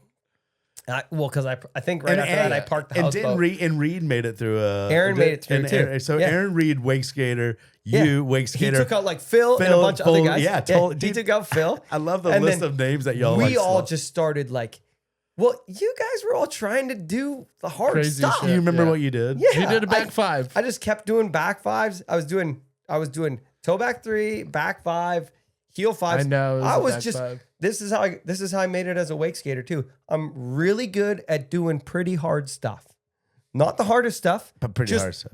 really good at doing pretty hard Yeah. stuff. I can't do the best stuff. You guys can do that if you want. Yep. Sounds kind of fun, but I'm just going to do the pretty hard stuff. And Brostock's pretty rough. Like Yeah, it's it was super jet. You rough. never know what kind of kick It's you're a gonna roll. You of never the And know. like you said, like with you know Yep. Benny, Ricky, and then Yeah. Randall in your Yeah. heat, like everyone's thinking this. Like you're like, we got to go hard. Yeah, you I gotta mean, just maybe get we got through, an yeah. easy heat because Balzer's in our heat. But you had- we still got you to had- go hard, yeah. right? You had Yeah. 3 hits. You got a heel one, a toe one, and then you could pick. And you come out and just bam back And I five just did that a back dang. 5 and just like that's always been my like just put the pressure on them, like, and then they have to Stick beat you. something, They have to yeah. beat you. And you only get Right? 2 double ups, yeah. Yeah, and so they didn't, and I don't have a tattoo. But But you got I should. You ended up getting third. Yeah, I got third. It just like, kept Podium. going my way. Podium. Yeah. You know Yeah. what? So I've awesome. never podiumed at a Brostock. Well, maybe I'll go drive you some double ups so I could teach you a Yeah, couple teach things. me a back five. Yeah. Dude, I could. My body No, would that's break good. hitting him now, but it No, I was love so it. fun. Like, and then after that, I think we did another one in Ozarks or whatever. they would always just put us wake skaters there because we were there. Yeah. Like Danny, Reed, and I, we all could wakeboard. I We fucking love loved wakeboarding. it. I loved it Dude, that we you guys wakeboard were every in it. chance we could get. Doing other Danny stuff. Danny Like, Hampson wakeboarding is one of the funniest yeah, things. yeah, Like, so awesome. Yeah. Dude, they're good. But we can all just do a chromo and do like one hard spin. yeah. You know, we That's kind of got the solid. same bag. It's so funny. But yeah, so that was sick. You know, we were out at Powell this year and Daniel Grant came and Yep. he was like, we were just like, he was in town. We're like, you have to come. You Yeah. know, we need you there just to basically DJ. No, but he ended up riding and he rode amazing. He was doing front to blinds out in the flats, did heel sevens, was Damn. just like Dude, crazy. doesn't ride boat at all and could No. shred. Like I actually have so many good clips of Powell from That's him. so rad. Does a rock slide. Like, Yep. like His rock just slide boom, was sick. boom, like 9, He gets 10 like feet. he gets like He's 8, 10 9, feet 10 up, feet. up Yeah. on the rock, and it's just like Dan. And he's there with all of the wakeboarders that none of the other park Yeah. riders are there. So he doesn't hang out with Yeah, Lucas, that's so Sam, cool. Gunther, and he hangs out with Gunther because Gunther does Bro, both. But I've been doesn't trying know. to do rock slides, and I've watched a lot of people attempt rock Yeah, slides out yeah. there. And dude, his was like so high. twice as far as like I've ever seen anyone, and it Man. was still really steep. Yeah. And it was all his like cable snap. He just comes out there, waits, Just line load, swoop, boom. and he just snaps that thing and just de-weights all. Like, That's Yeah. so sick. But he even did that's good, why he's did some good arguably wake the goat, skating. dude. That's why he's Well, arguably the goat. he's I would, kinda it's a transponded. very good argument. He's transponded a generation of people, like from being like BT's like Yeah. like child to like now Adopted Thai as child. where it all went on. But dude, the best rock slide I ever seen that I remember was Shane. You had a crazy one there. I had a dude. good one. What it was written in the rocks? Something was written in the rocks. Shane. Yeah, We Shane put in the rocks. rocks. Yeah, What that do was we so what do we sick. write? Yeah. Shane. No, I actually remember. I think Colin put that Yep. on the rocks and was like, "I found a ledge. You got to hit it, like, because this is box of fun times." Yeah, and he's yeah, like, yeah. "We need footage. Like, this will be sick."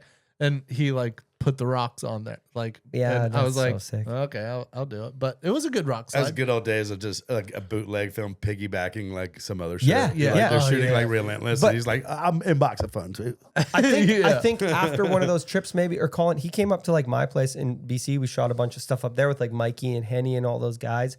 We kind of piggybacked all that stuff because we did like a Liquid Force Everybody clothing just thing. always Yeah, we did, yeah. It was Yeah. so sick to Yeah. do that, but I mean, we piggybacked the blacklist. We shoot. didn't have enough money Yeah. to pay for the shit of our, on our own. No. So. yeah, that's it was crazy. it was almost like we'll let you film us for your project, but we're Yeah. also going to film for our project. You know what I mean? It was like, Yeah, like I it's so remember, They're cool like, though. deal? I remember at one point there was like I got footage. It was in I think incomplete, but there was helicopter footage. I got Yeah. to go up in a helicopter, Yeah. which cost a shitload of money. And You I got have your shitty I have a ass- shitty little camera, Yeah. and I'm hanging out of the helicopter only because it was like.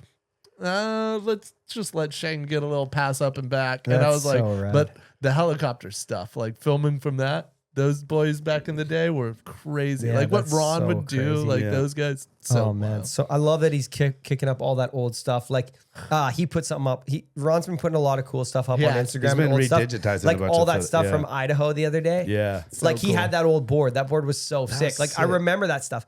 I mainly remember that song. That song was really cool. That hype stuff and all that double up stuff. Like you two guys did some crazy, like just all those off axis weird stuff. You did it different than Shane did it. Shane did all those crazy toe side off stuff from double up, from like Yeah. that all or nothing stuff was different. Even like But there Shane was- and I's corks, like you did like the, Yeah, you kind but of they like were this. so and then They were my, different. my They were- toe back 5 was like kind of like they a were- toe Yeah, front. yeah, of, exactly. But yeah, they're so cool to see all that different stuff. I remember Parks learned the toe back. Like I think you did toe back threes really fast, or you did maybe it was the heel back threes, off axis back threes. But it was like as soon as it was entered your mind, you did something. I remember the shot for Dean Lavelle's house, and you did like a back 7, like or what? Oh yeah, back cork yeah. back 7. It was yeah. crazy, It was and it pretty was much- so it's kinda- fast. It was kinda- like literally within a few days of learning how to go off axis, and you just Yeah, went, it's "Poop, so- poop, It was poop, kind of poop." like Nick Rappa's yeah, cork back yeah, 7. yeah. So you guys had different ways of doing all that stuff. And then I remember like I've always been a fan of wakeboarding. Okay, I'm wake skating, but I wasn't like a wake skater like the other wake skaters. Like me and Rusty, like I was with the wakeboarders all the time. I was with you. We were doing yoga and playing golf and then wakeboarding. Like yoga. me and like Jimmy lived with me in that house. I was just with wakeboarders all the time. It was the best time ever. The wake skaters are sick too, but I had to do a lot of stuff in a day. Like I would wake up in the morning, sneak out, go ride with Aaron, come back. Rusty probably did finish exercising for like 2 hours, go ride with him quick. Then we do some quick drive yoga. 20 double ups. Yeah, we had some sick yoga. We did a lot of And then yoga. We did do a lot of yoga. It didn't work, dude. I Do you have to keep doing it? Yeah, you have to keep Oh, doing it. okay, okay. It's not a long term. It's like not a long. It's not a single time fix. Yeah. Yeah. Okay. But yeah, we did so much fun stuff. But yeah, we just got to I do it remember all. on some of the Monster Houseboat trips, we would just make everybody stop and be like, "It's yoga time." Yeah. and we'd like, and Yeah. I would have like a little like thing on my like Yeah, a the YouTube little video laptop, on my, and we we'd put just it go on, for it. It's and so like sweet. everybody would be like, there'd be like 6 or 7 people sitting around, and 3 Everyone's of us doing it. someone walks in and goes, "What's this?" Shh. Yeah, and there's like 3 people doing yoga, and 6 people have to sit around and just go, "Can we put the music back on?" Yeah, and then Like, 15 minutes later, we're playing Pantera Walk onto the beach, wide open, getting hit with fish. But like, you got to have, it's like the yin and yang. You got to have both. Gotta have both. Oh, it's so fun. Man. I always try and think like how the next gen is going to get to do that kind of stuff. Like for my kids or anybody else. But like that was such a cool. It really was. That We was lived such in a a cool magical time. and just a great era of wakeboarding. And just like the sponsors doing the photo shoots out Oh, there. it was so fun. And just Brostock, like man, the Powell wormhole we just went down was awesome. it was Dude, that so sweet. my cheeks So hurt cool. right now. I dude. know. Yeah, I think it's we so almost awesome. need to take a break because I'm flustered. Like Yeah, it's well, gone. the houseboats are done. I don't think there's much more we can No. talk about. I mean, there's so much more. aside We from- could yeah, honestly yeah, talk yeah, about we that. could. Let's give a shout out to Brostock and Lake Powell, the greatest Yeah. lake ever Yeah. on the face True. of the And planet. that's why the Patreon members Are going to appreciate this Yeah, bag. 100%. So our 100%. spin to win this week is going to be a gift bag from the Brostock last year. Tons of good stuff. Air fresheners, foam hands, Yeah. t-shirts, all the good. It's the I didn't take rider's anything bag. out of that. This is the Yep. one I got from It's the Brostock, and I rider's just bag. brought it here. And So then rad. It's the Shane rider's wanted to bag. give away the hand. I was like, no, I'm saving that. And I was like, Yeah. Well, I'm not saving it. We're giving it no, away we're right now. giving it Yeah. away. We already got a hand over there. Yeah, I we got got a one hand. at home. We're We got good. a From But 08 yeah, right there, yeah. but because that's a classic. because Shane, we get your phone out. Get that screen cord going. we want to do it right now. Let's Let's do get it going. Let's do it. But because we have such a legendary bro stalker that got third in it, Yeah. you Okay. know? Okay. Higher yeah. than Shane ever got. higher Yeah. than our. Well, I don't know about higher, but the best placement. This Don't Better forget, placement. most money I ever won in a contest. All right, a so wakeboard. Yeah. we got the wheel right here. Oh, let me record this thing so everybody knows. And All right. obviously, big thanks to all the Top Shelf Patreon members and all the Patreon members getting out there to support the podcast. And if you want to do it, you can do it through Patreon. And all the Top Shelf members, we put your name on the wheel and we give away prizes. Shane, put it on the table. Let people That's a big see what wheel. they're fucking doing. Yeah, so we got all of this. We got foam hands. We got the poster of all the riders. Okay. We got t-shirts. Beach balls. We got it all. We got it all. The Brostock bag right here. So That's what so you're going to sick. have to do, Balzer, is Okay. you're going to tap that little spin button and we will see who wins this. Okay, here we go. This is probably one of the better prizes because you can't get this Yeah, anywhere this is else. really good. This is The other some stuff, one-off you get a shit right here. wakeboard. That's it's why I didn't spinning. want to. It's Oh, spinning. it's spinning. It's Sorry, I got spinning. aggressive. No, it's all right. I'll and it is Eddie Roberts. Nice. Eddie Roberts. Eddie Roberts. Hey, shout out Eddie Roberts, dude. That's Yeah, awesome. there we go. Eddie Roberts Jr. Dude. That's Nice. it's a good prize. dude. Thank Yeah, you so that's much, rad. Eddie, for being a Top Shelf Patreon member, and you got a good. We need to get we need to get Eddie on the podcast. Good haul. Eddie would be a Too. good one. Yeah, Eddie's dad was like best friends with Herb, helped him build like Radar Lake, and kind of like That's started like so all sick. like, Yeah. he was Yeah. it was pretty much Herb O'Brien's right hand man. So Yeah, that's yeah, so we need to sweet. bring Eddie on. But yeah, I think shout you'll out like Eddie. it. Let's Shout see out, what size T-shirt he's going to get here. Eddie's kind of jacked. It's an XL. Ooh, I think it'll fit. I dial. think it'll Okay. fit. Put it in I the think washer it's a good. couple times, high heat. And it's a nice shirt though. It's nice. I guess Yeah, take a right break. on. Yeah.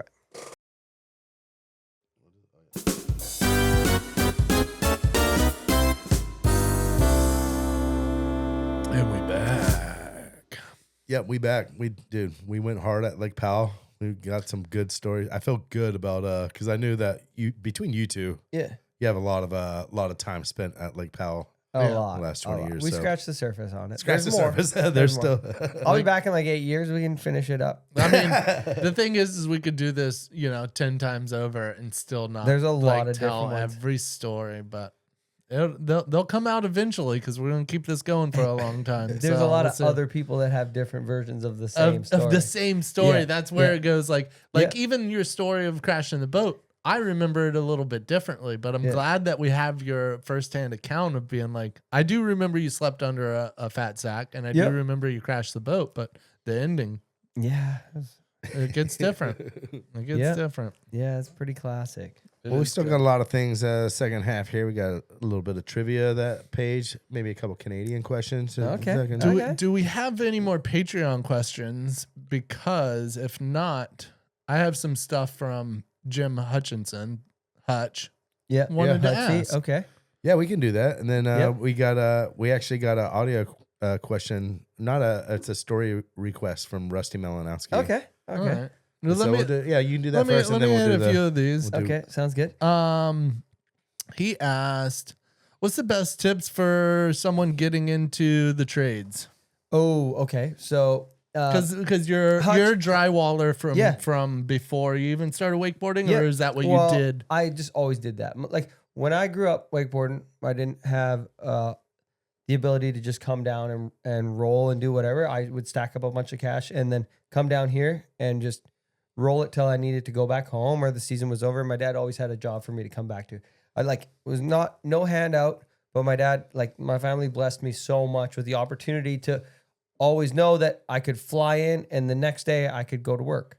So that's a That's really pretty good. cool. It allowed you to take a chance at your dream. 100%, 100%. And But it's also not like you're going to some corporate job where you got to shave your head and look proper. You're going to do drywall. 100% you're going to draw, but I will tell you straight up, 90% of the people that I'm working for is because of my wakeboarding, what you can't really call it a career, but my wakeboarding lifestyle, It's a career, all that stuff, that carries a lot of weight and value because people want to see that stuff. So that goes a long way because people are looking for an avenue to have fun. They like to be surrounded by that side of stuff. And it's paid off. There's a lot of us people that you can carry that construction into everything. There's so many people out here that we grew up with that are doing a lot of stuff. Reed's doing his dock thing. Yeah. Henny's done a lot of stuff over the years. I always stayed doing it in and out. And I'm really thankful for that because it gave a lot of value to the opportunity that I had to come in here in and out. Mm-hmm. So I had a quick reality check every once in a while to realize oh man, maybe it's important because if you maybe- stick around yeah. Brostock too long, you get in that mind frame. 100%, but- the reality can change, and then you go back and do some drywall. You're like, oh, that was Yeah. fun, but this is what life Well, is. It just made me never take advantage of the opportunities I good time. had. Every time free money showing up in the mail, you just don't take that for granted. Yeah. When you get those opportunities and the then trips, the friends, the yeah, experiences. 100%. Yeah. All those houseboat things, everything. So just being able to bounce in and out and do that stuff, man, just it goes a long way. Doing them both was pretty valuable. So Yeah, I like that. I like Yeah. that. He asked, and I don't know this one, but maybe there's more to it. But what is Deeznuts? okay, this is Deeznuts was the best. Okay, so back in the 1900s, okay, no, maybe it was early 2000s even, but we had a spot that we all grew up and rode. Chad talked about it. We had this spot called Deeznuts right by the airport when you fly into Vancouver, and I still ride that spot today. My buddy, Sleuth. yeah, I still ride that spot today. My buddy Rob Haas still rides in there, and Rob is old, dude. But he's strong and he still rips. He's just classic. He's barefoot and he's slalom skiing. Just an old You head, sit there yeah. in the boat and you look at the lake, and if it's super calm, you're a footer. Sometimes And the if lake. it's- Sometimes the lake tells you what the to do. lake tells you if you grab the stick or you grab the wakeboard or you just grab your feet, and it'll tell you what to do. So we still always go out there and ride, but we had a wakeboard club there that we started. I think we got one of Watson's old boats shipped up. Jeff somehow dialed it in, whatever. We had this old boat and we started a club where you could just show up and pay to ride. You could buy different memberships. You could just pay to take a set, and there was always somebody there to drive the boat. Damn. And that's how Yeah, I never that's had good. I never really had a wakeboard boat growing up. We grew up riding on outboards and all kinds of stuff, and that was kind of our first in to just show up and ride right in that spot, D Slough. So it was called Deeznuts Wakeboard Club. And I didn't know what that meant, dude. I was a pretty sheltered kid. Like it was pretty funny. But my parents let me run that Deeznuts sticker on my board. Oh, that's good. Yeah, I love it was that. the sickest I setup. didn't know what we were getting because that's all Hutch Road is. What is Deeznuts? No, it was the best. It was such a good crew. Like Jude Murrell back in the day, like Bob Barrett, all these guys.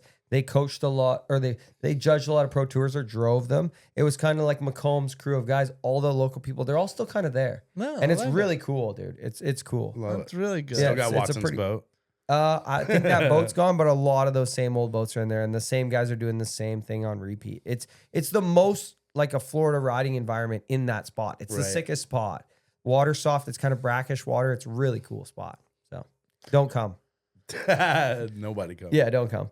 How many hours you putting on your boat these days? Okay, well, I still have an 07 VLX Yeah, that I've kept from back in the day. Solid boat. Yeah, it was the best boat. So we all had that boat early on in the day. Henny and I had that same boat, and I think I got like 2,000 hours on it now. Easy hours. It's going to be going up for sales. Easy hours. All no highway big deal. miles. Yeah, highway miles. Yeah.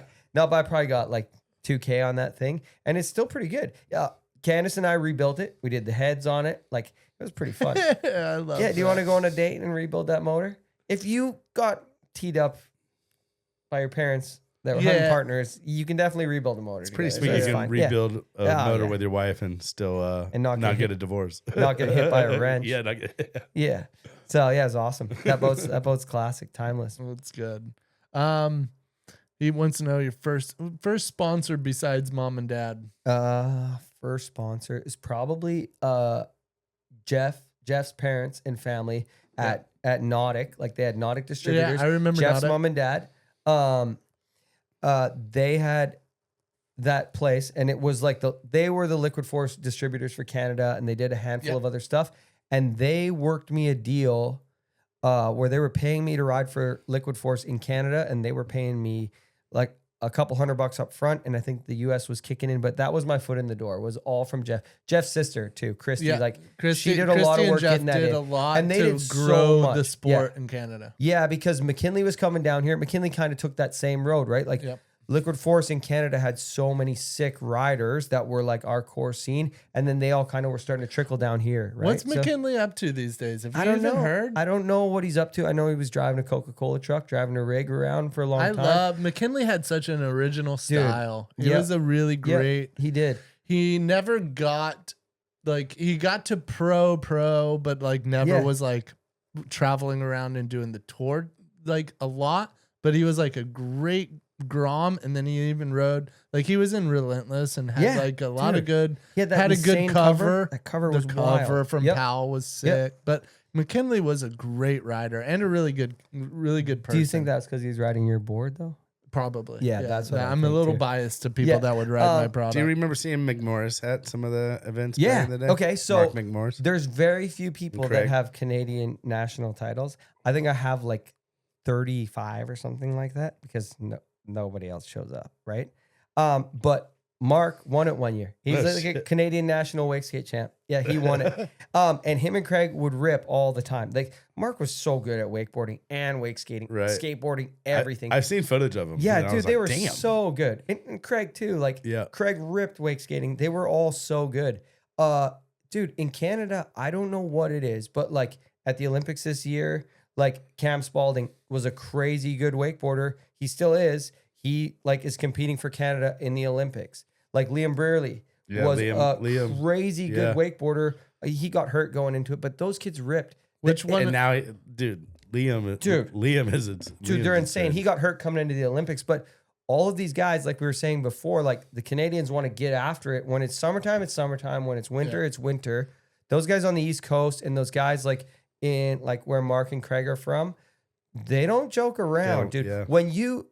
I think when you're transitioning from when you're just doing board sports, you're doing everything. You're skating, snowboarding, wakeboarding.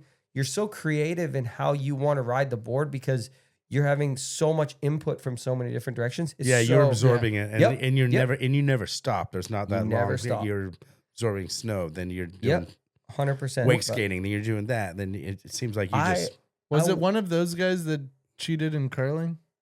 Or was that a different Canadian? But if That's a it's different have you ever? I don't think that was I Mark didn't Rick. know. I didn't That know. wasn't I Mark didn't know. McMorris. I only know a few Canadians. I Have you figured ever- it might have been one of them. Have you ever wondered why we're all so good at bowling? It's the same sport, and Did you I'll cheat at cross it? that line. Like touch I'll go it? play Claremont lanes because they don't have the sensor, so you can step over the line or do a little ball touch. They've revamped it. You can't step over that line nowadays. Oh, is the jukebox still the same though? That had a lot of good whaling stuff in there. It's still there. It's all digital. Yeah, man. But that's yeah, so good. I wonder if Mark still has that trophy. Hmm, Probably not. probably not. We got Mark McMorris on the line. Mark, you there? Yeah. Do you still have that wake skating trophy from Yeah. what do you think it was? 2003, 2005? I don't know. He came to a toe jam one time too, and I think he won a toe jam, like Really? a pool drop or something. He I did knew. really good in it. It was in Wasaga Beach, and it was off like kind of where Wakestock used to be. They did a toe jam there one year. That's it. Um, I believe it. Toe jam branched off big time, like Brostock did too Yeah. back in the day. We went a lot of cool spots with it. So, but yeah, he was a ripper. We touched on it a little bit ago, but he also wants to know what the BC wakeboarding scene and what kind of like and what would the wakeboarding BC scene be? Is it going to come back? Is there I don't know. I mean, as the years have gone by, the same guys are Well, 'cause still there, but there's not a lot of new. you don't have anybody like McCombs pushing the Well, there's vibe? nobody that's doing it as a grassroots thing. The national, Canadian national thing and the provincial thing, they're still all pushing it. There's a lot of guys that have a lot of heart that is staying in it, but it's hard to find the next gen of stuff. Like we rode that stuff with my kids as much as the opportunities allowed. We kind of got distracted by some other stuff, but man, I would love to see it come back. Like that grassroots, like whatever the gravel tour style of riding, that kind Maybe of stuff. you need to get on it. Maybe Balzer needs maybe to I like do, but- get something going for him. Get Yeah. something going for the kids. you Yeah, know? it would be really fun to do that, finding some spots to do it. That stuff is so cool to do because I'm doing that. I found all my buddies like Hutch and all those guys that were out of like my local city. You start finding people that are further away and like what would be your state. It just spreads. and then you kinda spread brings it- out bring and them then all back. And well, dude, if you look back on it, when you find all these like-minded people from wakeboarding, whether it's you guys, I don't have to see you guys for a long time, and then we can just hang out. It's the same. When you find these people that are like-minded, that are Same interested thing. in the same stuff, they have so much Well, value I to think that- carry those friendships forever. right, and I think that's like why grassroots motocross is like so 100%, good. Like when you 100%. like those Yep. kids, like everyone's forced to go to the same. They all go to the same thing. Everyone Yep. camps out. Yep. You spend like 3 days. Everyone getting Yep. into the We do so much. trenches. So I just think like motocross because it really takes the parents to kind of like do that. So it's like Yeah. and then that's why you see like events like obviously Loretta Lynn's is Yep. like the Yep. pinnacle of it, but like that's like There's other 100%. Loretta Lynn's is like the championships of grassroots, kind of like it's all we're Yeah, all different that kind of. that is super heavy. That's like the tip of the spear. Okay, like that Loretta stuff. But the But it gives weekend everyone warrior stuff. but it gives everyone like Yes, dude. There's a feeder a recreational all the way goal, through. a recreational Yep. goal of like something. Yeah, to it gets climb to. really serious on the way to get there, but there's so many checks and balances. There's not just like worlds, nationals. I don't even think there's a regional thing in the States Right. to ride. Like anybody can show up and ride nationals now. But like there was so many feeder and grassroots things back in the day. I remember like Mikey Ennin and all those guys, they had like Northwest, like they had a PNW series that was crazy. There was all kinds of crazy stuff. I remember when I was even almost too young, but Parks was like 3 eventing, and the way the levels of there's regionals or states, regionals, nationals, like, and to try to get to these levels and place and be part of it was like huge. And it's sad that there's not like a wakeboarding regionals and then a wakeboarding nationals. And then, I mean, there are nationals, There but is, it's not, I don't think it's built the same way where it's all cohesive and in one organization in one bubble where everybody knows that it, like, I'm not saying that there's not a nationals and not a world, but it's like the title got thrown around to where it's like, oh, you don't have to qualify for Right. Yeah. in state And now to you're- go to regionals. and now you don't you're have kinda- to qualify in regionals to go to nationals. Yeah. And then you know what I mean? And now Like, you're probably splitting it with like wake surfing too, or like Yeah, some other, 100%. You know, it's But that 3 event stuff is pretty cool. Weren't you the guy that wanted to just like cut 2 balls off? PB, you wanted to invent like Parks' the 2 balls theories- to no, make the Parks' 4-ball ski course? no, Parks is well, I have a couple of theories, but like Yeah. what you're talking about is 2-ball slalom, and Yeah. it's like the 2. Yeah, so we've 2 done ball like, or like 3 ball. Like we used to do yeah, it. you drop the speed down like Yeah. 3 or 4 miles an hour, Yeah. 5 miles an hour, and then you only have to run. You run the gates, 1 ball, Uh-huh. 2 ball, and then you go out of the gates. And Yeah. what that does is it allows you to get to a lot shorter rope length than you've ever experienced your entire life. A I lot of love it. people It's- play mini golf. exactly. Right? Here the- and so it's a Wiffle golf. really good way in all those grassroots things. It's hard to find lakes to do it and all this other stuff, but pickleball. it's so cool. I Pickleball really- and tennis, yeah. I really loved your idea too of being like start on whatever side you want. yeah. Symmetrical Because- course. Yeah. Symmetrical Yeah. course. Instead of saying you have to go through the gates going from left to right and the first buoy is on the right, be like, let them pick. Maybe if they're coming downwind or if they're going upwind, let Yeah. them pick which side. If they're easier going on the right side first, let them go right side first. Well, they're also used to going the same way. Freddie Winters actually set one up at the boarding school, and he was like trying it out. But, Both ways, the opposite way. I mean, most slalom contests are like decided from like probably like one ball at 41 to like 3 or 4 balls. So it's like if Yeah. it's that critical on like, and usually it's just like 1 to 3 balls is like what it's Yeah. all about. So it's like Cut why out why the- not just like be able, if you could pick at 41, if the wind's different or something, like you could actually Yeah, if you pick a can strong dig- side. There's no reason why someone should have 2 bad sides at 43 when you could choose to have 2 good sides. Hey, For can sure, I, like an offside. can I be honest with you? I watch a lot of those slalom ski tournaments. They do a crazy good, like, You were telling me how much you love Dude, slaloming. I love it, man. I love it. It's pretty fast. Okay. It is good. You're going so fast, and I'm going like 28 miles an hour. No, I'm actually going faster. No. But it's so sick. Those like the skiers, all that stuff. I remember like just being in those environments. All you guys came from a 3 event background. Now, like nobody came from that. So like maybe they still do, but bouncing in and out of those 2 things, like that's such a healthy community. I see it back at home. Like there's a lot. There's well, a, the grassroots in 3 Dude. event were like as strong as motocross. Like it was Dude. like really, Yeah, there was it so is. many young. It's- There's tournaments every weekend Dude. when we were in the summertime. We would just go Yeah. to. Yeah, there isn't that much back at home where we are, but there's enough. Like there's a Yeah. lot of people doing it. It's really cool. I try and get my kids into that stuff as much as I can, doing it all because, dude, you just want to be a waterman. You want to be able to throw the kids out there and do whatever you can. And the day allows what the day allows. Some days are not a barefooting day. Some days are a wake surfing day. Some days are an air chair day. Because my kids are pretty big into air chairing. I'm the owner of 2 I air love chairs. that, dude. Whoa. Yeah, I own 2. I would not have guessed that. Yeah, Well- Balzer told me that he has 2 air chairs. He has a sky ski and an air chair. Yeah, and I a do. lot of people out there. Don't know either. Well, a lot of people don't know either. But Yeah. if you do know, there's a lot of argument which one's better, sky ski or air chair. The one that has suspension. Yeah, Is better. that's Yeah. better. I've Yeah. always laughed at the idea that they were trying to push air Sky ski. chairing and sky skiing or whatever for Yeah. so long. And they were like, man, it's so cool to have this foil underneath you. You just like, you Yeah, it's just do this. crazy. And then they just were like, put it on a wake surfer. Yeah. And I then know, now it's that crazy. sport has like taken off. It's a huge And those people that were air chairing were like, how did we not think of this? How did we not just put it on a wake surfer and sell Oh, hundreds of thousands? Or I don't know. whatever? It's Like, crazy. But all that stuff is fun. Okay, so I hadn't rode for a while. I went out riding today with the kids. I took them to the cable. We're goofing around. Dude, wakeboarding is cool. Everything's cool. Moving water with something that you're floating on. Feels great.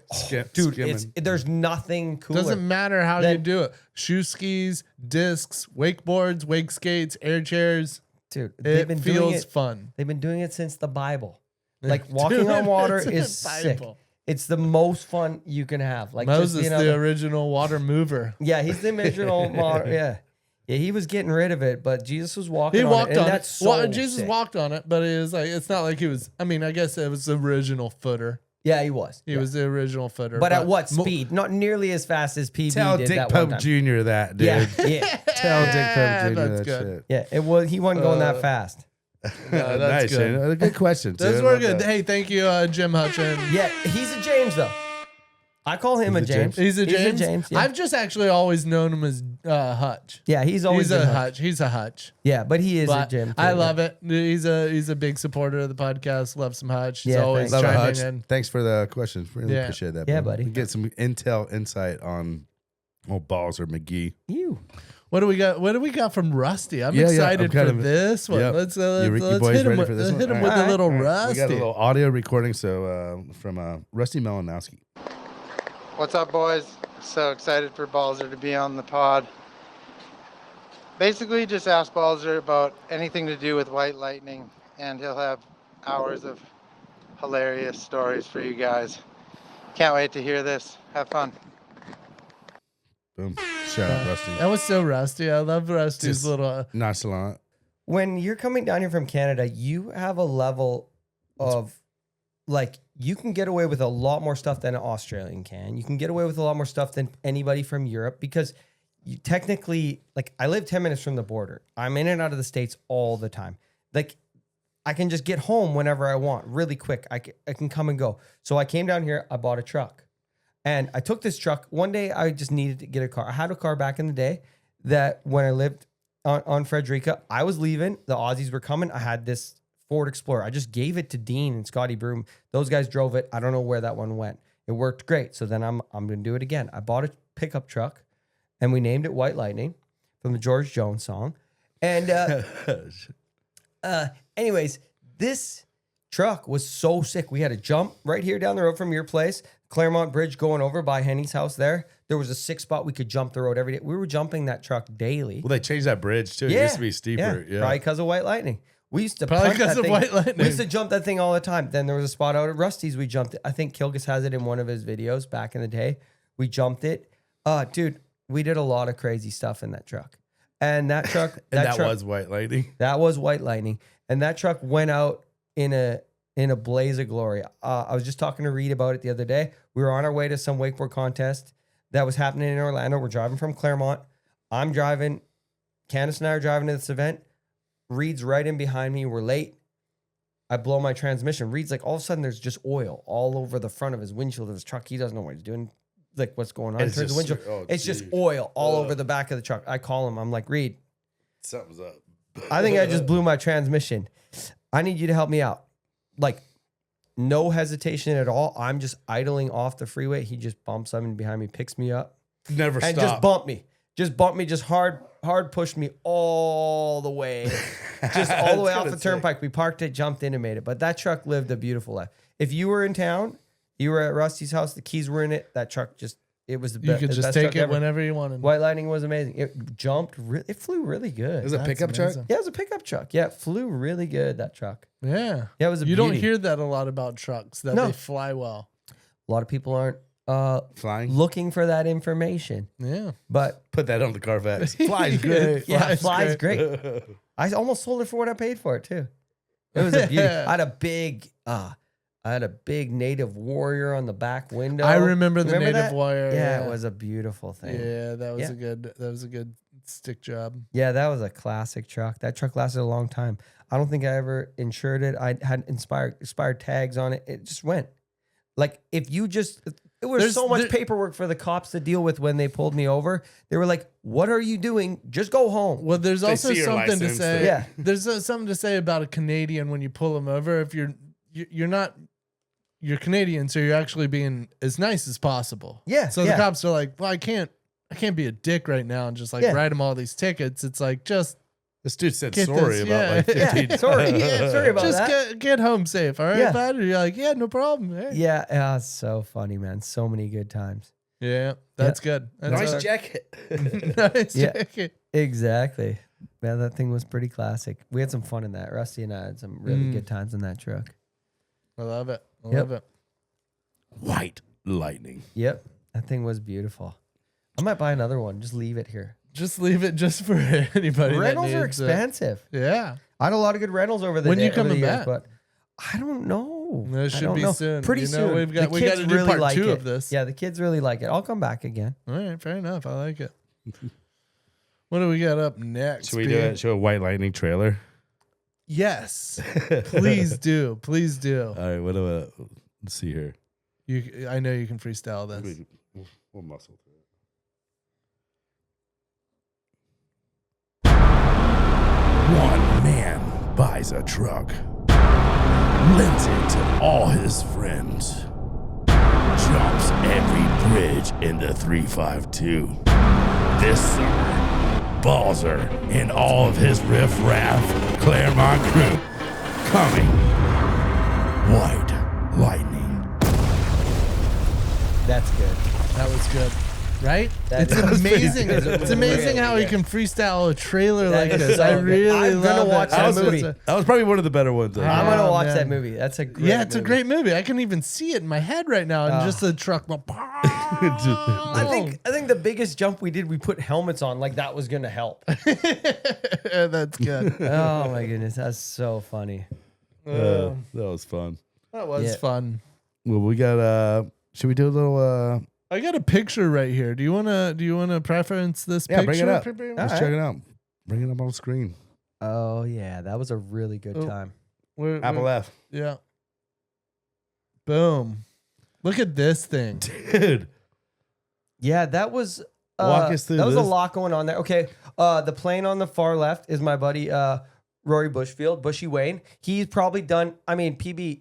He's the one you who and him. he's the one who did the Yep. barefooting underneath Yeah, the. he the barefooted signal. off the back of his plane. He would skip his plane all the time. Man, he has done some of the most amazing stuff with his plane. He's a G, dude. and he's a waterman. He's just a bought- talented and. Yep, he just bought himself a fan boat. He's probably I gonna met him be- at Nitro Circus. Yeah. Yeah. For years, he did all that stuff. He did a lot. And Sarah he's was just- a. Yeah. His wife Sarah was an insane skier. He was an insane skier. They did so much crazy stuff. Man, he's got a lot of crazy stuff going on now. He's got a really cool spot up there. You said he was in an accident after the barefooting thing. Not long after that, he was in an accident. But man, he's definitely gone through a rough year and a half. But dude, he's making the most of life. He's getting after it. He's the best. That's awesome, man. So good. So he's flying that plane on the left. My buddy Charles Reed's flying the other one, and that's my buddy Tyler Nicholson there. You got to get a lot of guys together. Where we live up there, this is all close to Whistler. These guys are all skiers, snowboarders, pretty wild guys, and they run out of stuff to do in the summer. And all the guys that are on the snow, dude, they're all watermen. These guys live on the water doing stuff all the time. Bushy has something coming up here. How shallow is it there? Maybe 6 inches. Yeah, you. But it's fine. I got a wetsuit on. How fast you going? You think? Pretty fast. Is that thing good? 40. Yeah, we're just nuking that thing as fast as we can go. Dude, that's a great. Yeah, photo, it's pretty man. crazy. It's a pretty wild one. We did that a couple times. They just kept turning around and trying to time that with the plane is wild. There's some crazy shots came out of that. That day, my buddy. I think it's better than my F1 barefoot shot. My buddy Mason. You probably met Mason. He comes and shoots a bunch of Red Bull stuff sometimes with Colin. And he's a photographer, and he took that photo. It's such a sick photo. What is it for? Just to take the photo? Was there a plan? It's just for trying to get 2 airplanes side by side and a guy barefooting in the photo. There's no reason amazing. for that. There's no reason for that. That's just for doing sweet stuff. That's all we were doing. And man, those guys do that stuff. There's an event coming up. Gonna be May 30th. In Squamish Valley, Jindle Olympics. Bushy's held this contest a bunch of times. And what you have to do is you have to go into nature and find yourself a board. And you just create your own board. Whoa. Yep. And then we have a winch, and we'll just winch and do a bunch of carves. We'll do a high carve mark. We'll do a lot of stuff. And you just ride whatever you can ride. It's so fun. That's a good Yeah, idea. yeah. And who's doing? And Roy's doing. Yeah, Rory's doing this. He just makes stuff. He invented the Jindle board. Shout out. Yeah. Bush invented the Jindle board, and he just goes in and has always carved different waterways and stuff like that. So we've done a couple of these, and it's a pretty wild time. You need to look into the Jindle Olympics. It's basically Canadian West Coast hillbilly version of really good time. I'm going to check that out. Yeah. The It's Jindle amazing. Olympics. Jindle Olympics. Jindle Yeah. Olympics. Jindle. Yeah, it's a Jindle board. Yeah, you just talk to him about it, and it'll make sense. It doesn't make sense, but you want to be there. That sounds. Yeah, that it's sounds pretty fun. wild. Sounds really good. Yeah, it's really good time. What kind of board would you shape up? If you could, like, Well, or like, one time, our friend Feet made a board that was the shape of a foot, and he wrote it. And one time, my friend Martin Gallant, rest in peace, he wrote an ironing board. Like, guys just take a chainsaw and cut whatever shape they think would be the best, like really narrow in the back, and they just it's basically just like the biggest regression in water sports you could ever think of. Just do that. Like, all the knowledge you have of what would work on the water, don't use it, and then go. And then go. It's the best. It's the best. That's Yeah, good. it's really fun. What should we get into, Shane? Should we do a little quick trivia? Yeah, I'll do trivia. I still got some rapid fires, so I'm into whatever's. What are you feeling? Let's get some trivia going. I like this. We're gonna have a little fun right here. All right. Get a little. My wife Paige came up with these questions, so I don't know the questions. I don't know the answers. And this is it's called like closest to the pin. These answers are like hard to get, so it's kind of who gets closest. All right. To the answer. We got 5 questions right here, and I actually have a $10 scratchy in the glove box of the car. shut up. Really? Yeah. Scratched or not scratched? Scratched. And one. That's That's the best. Yeah. You just Who's gotta- won the most money on a scratchy? I heard you guys talking about one. Did you come up big on that I scratchy? won 200. A couple I've weeks won. ago. I've won 400 one time, but Shane's got me them. But I have friends that are like addicts on the scratchies, and I know somebody. That's Yeah, if you won put a in the mil. time, you're going to scratch a fucking $4 exactly. grand. Yeah. No, I know somebody that's won a mil. Nevin's Really? really? Yeah. No. Yeah. On a scratch off. Kenny. Kenny Rogers. Damn. It sounds like I'm Man, making I know it up Kenny- because his I name know is Kenny. Kenny. I know- Actually, I think it's Ken- Kenny's brother. Okay, it's Kenny. Yeah. They were on the bar down. Yeah. So he knew when to hold them. Well, he actually might have not. I bet he's still just buying a shitload of scratchies, but he did hold the right one. But yeah, Nice. Yeah. Nice. no, so All pretty, right. pretty crazy.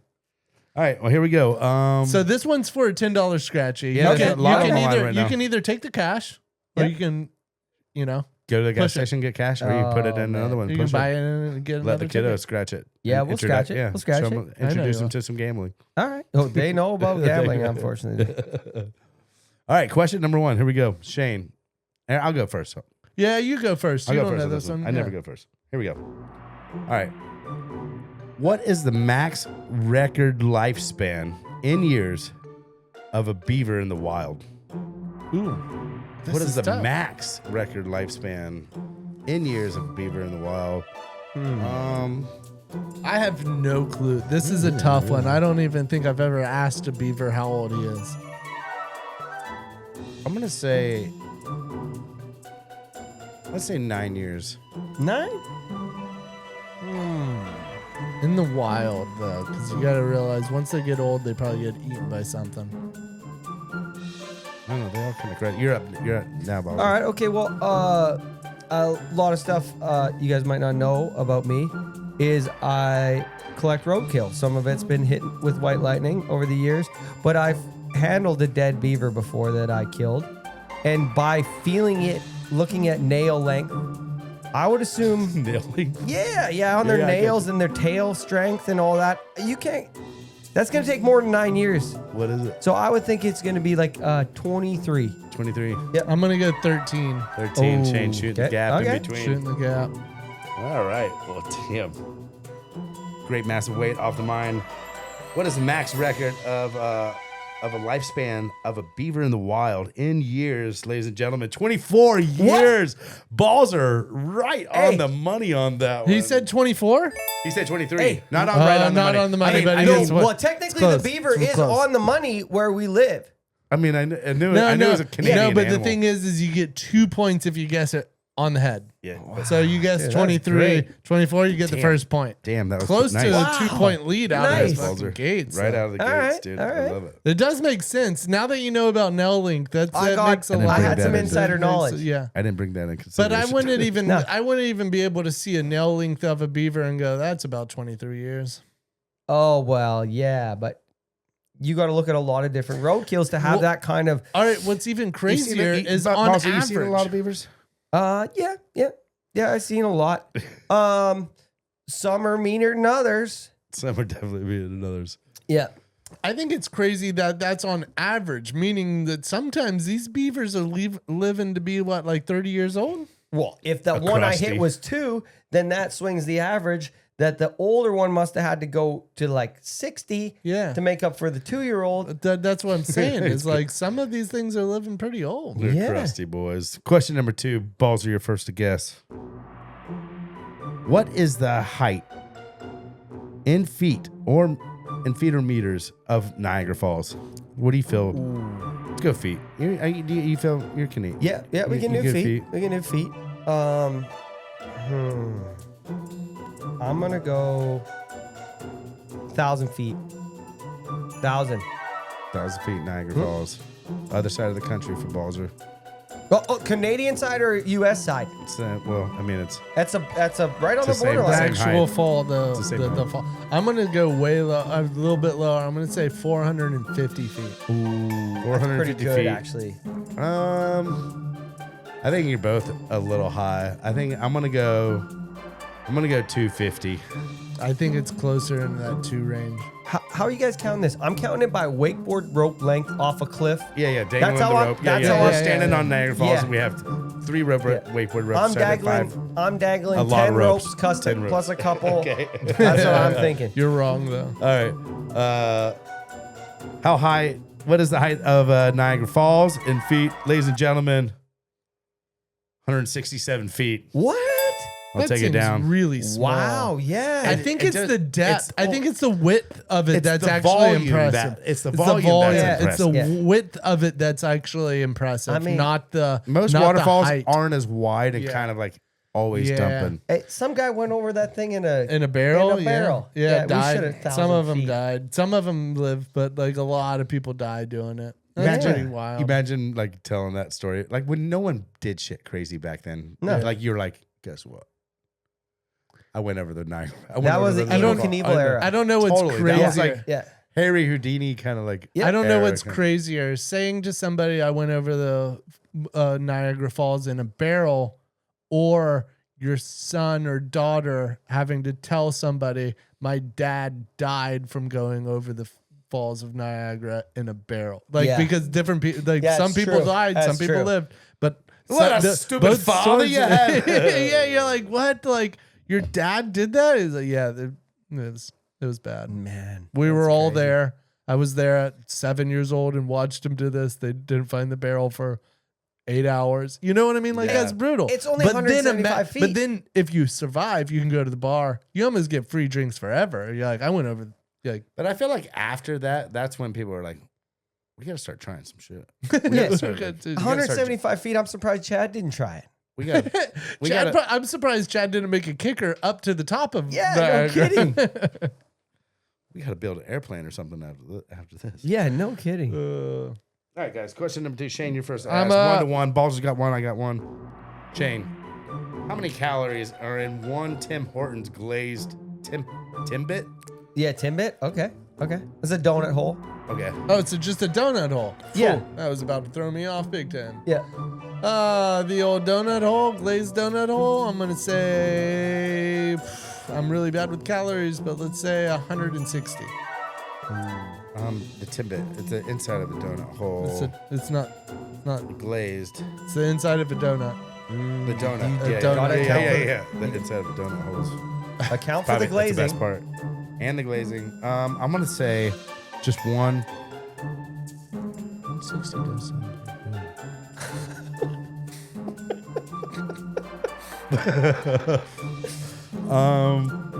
I'm gonna say 220. 220. I think Yeah. it's higher. Oh. I know my way around a Timbit. Do Thanks you to know the your way boys. around calories? Is it a tin bit or a Tim? Timbit. It's a Like Timbit. Hortons. It's Yeah, from Tim yeah, Hortons. Yeah, that makes It's a more Timbit. sense. Yeah. Yeah, I was like, why is it a tin bit? Yeah, Anyways. guys started a coffee shop from all his concussions from being a hockey player. Decided to take the circles from the donut inside, turn it into a circle. How many calories? It's, 75. 75. Yeah, I'm going low. I'm shooting Going low. low. Ladies and gentlemen, how many calories in one Tim Hortons glazed Timbit? 80. Oh man! Damn, this Balzer dude's got it? fucking crushing Dude, again. he does all the Canadian. That's insider knowledge. When you're talking about, we had fair game on Niagara Falls. Okay? I love when Parks presses the wrong button. Okay, that's good. Damn. All right, I think I'm almost out. There's 3 questions. I would have to get the next 2 to tie. Damn it! Who was first to guess? Me or That was you. me. This No, was you this is now. back to you now. back to me right now. All right. Balzer got 2. I got 1. Shane, 0. Here we go. How many goals did Wayne Gretzky score in his NHL career? And I'm first to guess, right? Yep. Yeah. Damn, I tried to look at Balzer and try to sell it like in poker where you try to get someone to bet first. That's what Yeah, I tried to do almost to you. went. I almost went. Because I feel like you, I mean, That's you're all- spot on the Beaver. You nailed the Tim Hortons one. The only one I got was an American one. Well, it could be Canadian because we share that. Half and half. All right. I'm going to say. I have no idea. 3,800. 3,800. Yeah. That's a big number. Is that a lot? That's a lot. Yeah. It's not basketball. No, those Like like the- 20,000 points. Yeah, that's true. Pete Rose had like 4,000 hits. That's why it's- Yeah. Okay. I think he's in the. I think he just got passed for goals by Ovechkin. I don't know much about this sport. Candace's dad's gonna laugh at me for this, but I think it's like, say 900, right around 900. Damn. I think it's more. Could be more. I think it's. What'd you say? 3,800. 38. 3,800, 800. 900. I think I'm it's. going 9. I wouldn't say it would probably be about 60 a year. He probably played for more than 10 years. Don't look at it. What I'm is it? just What trying is to it? figure it I'm out. not What is it? telegraphing. You're not even I'm that gonna good go, at math. I'm It's gonna not like you can go crush that fucking number. 2,000.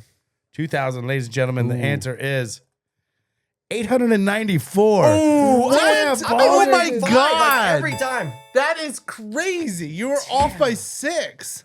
You're He's like really been, spot He's on. honestly been off by 1. All these Then he was off by like 4, and then now he's off by 6. Don't be coming Yo, at me with beaver, donut, and hockey Canada. questions. This is your shit. Bro, Yeah. you know you're I'm living it. You know you're Canadian shit, I do. dude. I do. Like straight Yeah. up. You live this shit. You bleed it straight up.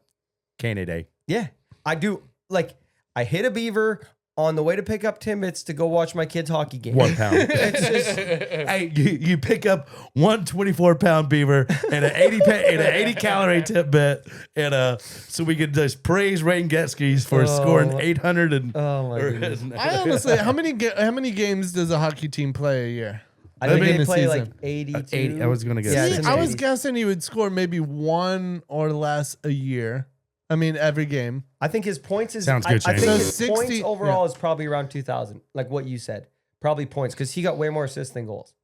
Okay. He was just feeding him to the boys. Yeah. Assist. No helmet either. When you're the goat, you're just trying to get the young boys. No, No helmet. helmet. He wasn't. No helmet. He wasn't rocking a helmet.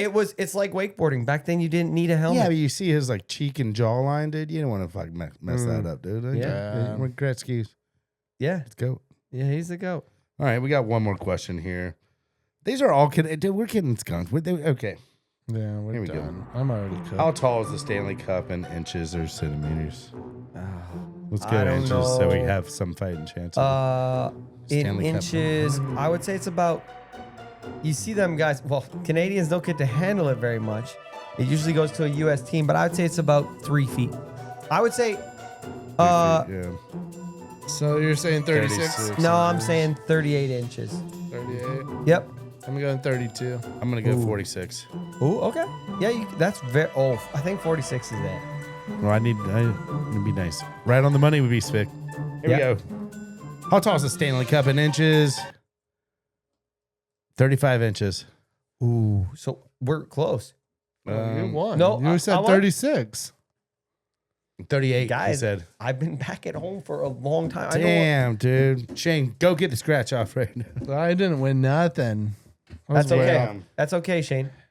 Well, congrats. You don't need any of this information. in Hey, your but day-to-day just life. let me know that if you win anything less than 1,000, your neck scratchy when you turn that in, Yeah. you can keep it. But if you go above, if you hit a big number, remember me. I will. Yeah. Maybe I'll take you and I to like a yoga retreat or something.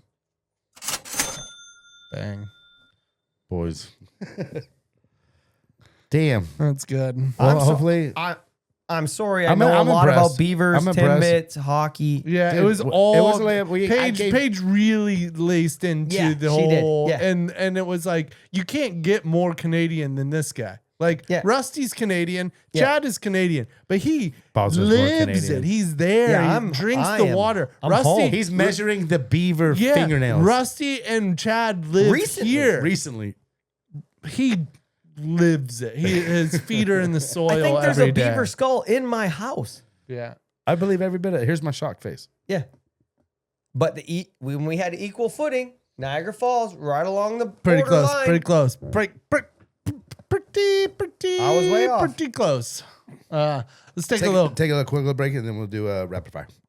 What's a tequila stunt, man? Yeah. So the only time I've ever done a tequila stunt, man, and you know of this, but it has two different names. It's the Suicide shot. suicide Tough guy shot, shot, but tequila it's stunt, where you it's where you snort the salt, do the shot of tequila, and then squeeze the lime in your eye.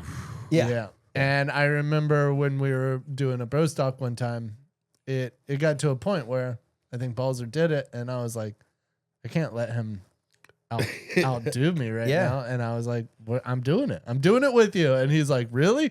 And I honestly think I remember you not doing the salt. You did the shot of tequila and then just squeezed the lime like next to your eye. Yeah. And I remember like doing it all and like coming to and like seeing you, and you were like just smiling, not even like phased. And I was dying, and I'm like, what just happened? And you're like, Yeah. you really went for it. And I was like, oh, fuck, The salt's you did the it. worst part. Yeah, The the salt's- salt's bad. But once you do the salt, everything is like to just try and help you deal with the Yeah. salt. Yeah. I mean, Don't do this at home, Shane, kids. Houdini knew where the keys were. Yeah. You know, like yeah. you got to learn how to do it. Yeah, you I know? know. I mean, in my Houdini knew where the keys were. in my older age, I definitely understand it now. But at that point, I was like, if we go, we go. Yeah, you know, and it was dude, I was the waitress on Coyote Ugly. like, yeah, Okay. You know, when she's like, It's an just chase it with a beer. It's an you know? outdated reference, but Yeah. I know what you're Well. talking about. She would spit the Yeah. booze back into the beer. bottle. 100%. Yeah, you would do that. If there's We probably anyone just out there spiked that the got that numbers. reference, Yeah. we that's probably good. just spiked the numbers on Coyote Ugly downloads. I hope so.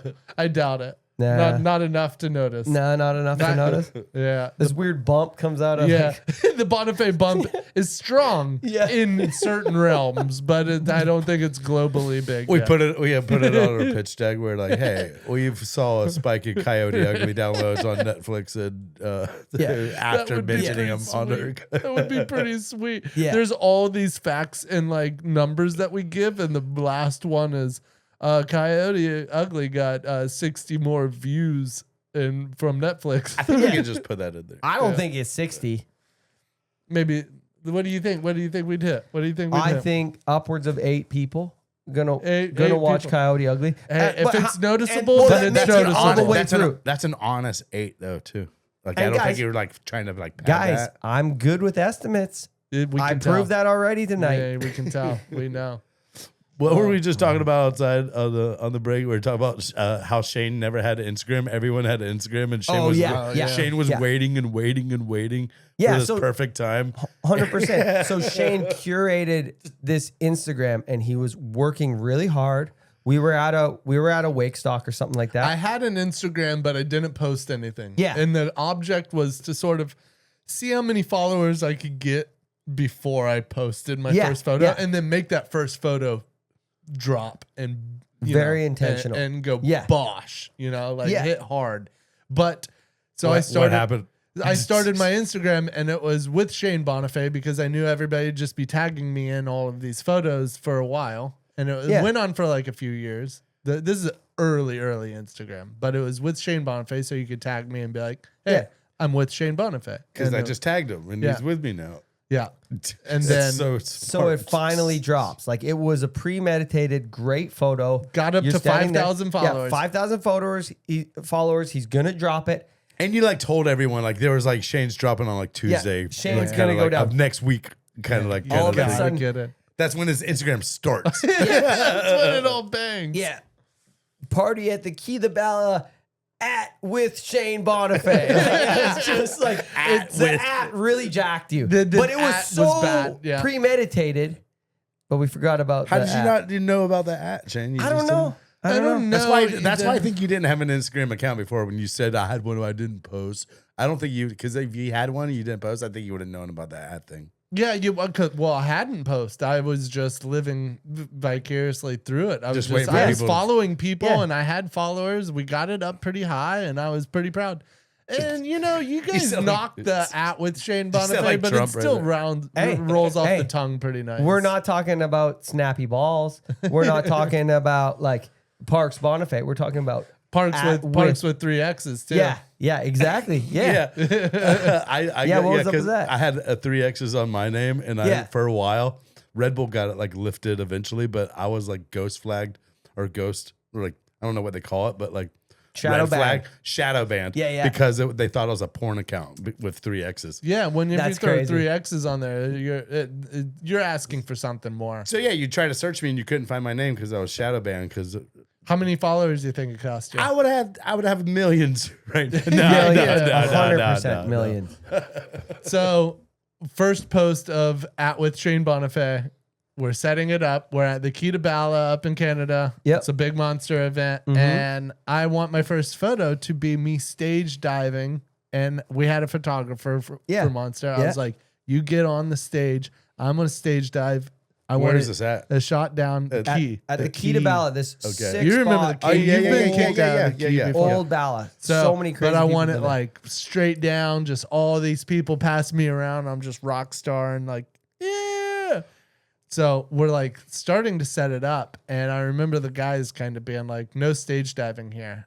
And I'm like, this is sort of ruining everything we're building up. You don't to. understand. Yeah. I don't have an Instagram account. A lot of people are waiting on this. Like, This is my first photo, and I promise you it's going to be a banger. People are with gonna Shane love Bonifay, this. you're Yeah. gonna love it. The owner of the like place was with us. He was like on. we He were was in. Yeah. Like he was like Security, not the security fan. did not know that with Shane Bonifay was about to launch himself into the orbit. Yeah, I hope that somebody that listens to this scrolls all the way down to the bottom of my feed Yeah, go. and likes that photo. Like if I see a like from that, because that's a lot of scrolling. That's a long time ago. It's going to take a long time to just scroll all the way down to Are the you very going to first scroll to photos. the bottom and try to find it for the people? Oh, it's on. I don't know. That Oh would no, take a you long got time. like you're gonna get arthritis should- in your Shane, finger by if doing somebody- that. like if somebody does it, if they like it, but it won't Fuck come off, out Shane. You before- post like fucking like before the banter podcast started. Like you posted 7 times a year. So it's like Maybe, a lot yeah. of photos. I gotta. scroll Yeah, down. you got to No, go I'm through just like joking. 45 photos. So, anyways, we do the stage dive. I'm committed. We're doing it. Yep. Photographer's ready. Jump out. Stage dive. Banging photo. Got in Sick trouble? photo. Sick photo. Security. Not a fan. Grab us. You're out. Throw us out. Oh my goodness. Throw us out of the club immediately during a monster party. I mean, lo and behold, we get back in. Yeah, we get we back get in back in. because I know people that know people. Libby. Yeah, Libby. yeah. Libby's my friend. Yeah, Libby's my friend. I was probably wearing a Libby's my friend t-shirt. yeah, you probably were. Yeah. And that was just like, I don't know if the term above the law is right, but It was above the law. We were. We were. Yeah, it was We were. crazy. Yeah. Outlaws. Yeah, it was so fun there. that was the best. Libby from Monster was the best thing that ever happened to. She was the Canada. What was it? Just marketing Yeah, director. she was marketing. She's still there. She's still there running it? Not in Canada. She's like full on. She's way up. Dude, she's she way was up the top. best. She loved all of us, loved the wakeboarders, knew that we knew how to party and didn't really care about wakeboarding Yeah, it and was just so rad. encouraged us to have the best time ever. And we would go do tons of trips with her. You And- know what's sick about Shout out that? Libby. Yeah. Yeah, Libby. You know what's so rad She about didn't that die. kind of stuff is, she didn't die. No, No, She I is- always well, point Shane up. always Sometimes I points. point up and I'm like, Libby, like, No. because it's like, "Bow," she's but still here. No, She's probably Libby's- doing really well. I actually. you know what's crazy is I talk to her every like years. Like it will Yeah. be like a big gap, but like out of nowhere, I'll just call her and be Oh, like, man. Libby, miss you.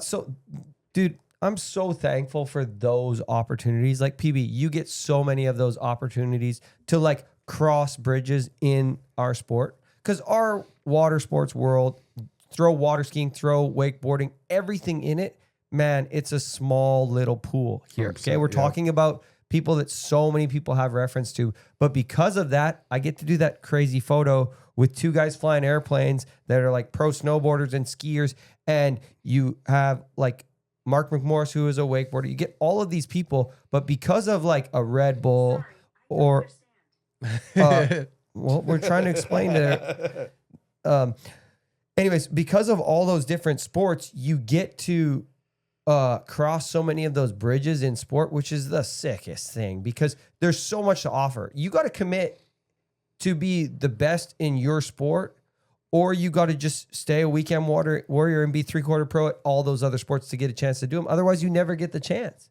Yeah. Right? It's so sick. There's something that I've always known and believed that Parks, by being the character he was when X Games and when wakeboarding was blowing up, and because Parks was this, more bigger than wakeboarding type of 100%, person, 100%. brought something to other sports where they were like, could look at Parks. Like, imagine if it was, with no disrespect, somebody else besides Parks, but they could attach to Parks and be like, wakeboarders are cool.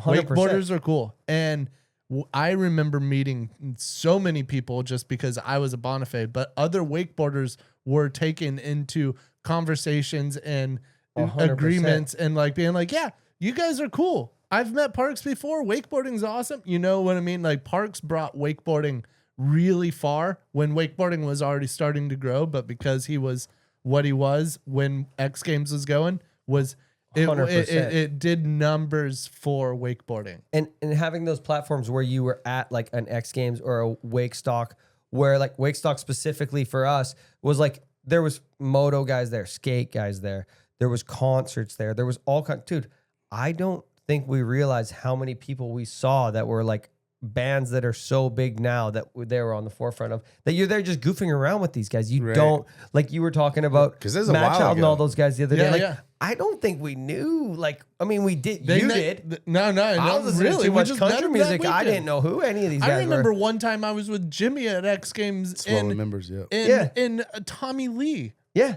walks in and looks at me and goes, Shane, what's up, man? And comes over and shakes my hand, and we like have like a 2-second conversation, and then he walks away. And Jimmy's like, Tommy Lee knows who you are. And I go, I think he knows who Parks is, and he might know that I'm like his younger brother, but like I'm not friends with Tommy, but he recognized, and it was like that type of You went to the connection. Playboy Mansion. Like Ricky yeah. G and Darren were like really good friends. No, with I Tommy know, Lee but back it was then. like but that. It was we met that. him like at Elsner. He knew me as a Bonifay. He didn't That's know so me cool. as Shane. He didn't think I was cool, but he came up and shook my hand and talked to That's me. pretty sick. And like Jimmy still pulls it up to this day. He's like, dude, Tommy knows who you are. And I was like, that's such a weird. Well, thing. it's none of that is like some street cred that you need on your back. It's just that the opportunity that you get to experience all these other things, dude, it comes from those energy drinks and all of those other It just events comes- or stuff. Dude, it it's just so comes from rad. like really, like Shane was saying, it comes from just like relationships and just like and 100%. memories built. Like I remember like when wakeboarding got kicked out of X Games in like 2005, I would still go to like X Games in LA, and I Yeah. would still go out there, and because I still knew all the people from X Games because we were in it for so many years. So I would go out there and just like bond with like or hang out with Travis or like Yeah. or the Metal Militia or whoever at Twitch or whoever it may be. But like I just built like all these kind of like friendships over the years to where when Travis starts filming Nitro Circus and they have the Jackass director who we filmed one time at OWC or the projects, and then he's filming the Nitro Circus show, and then he just being there. remembers us from wakeboarding stuff, and then Travis is bringing me in.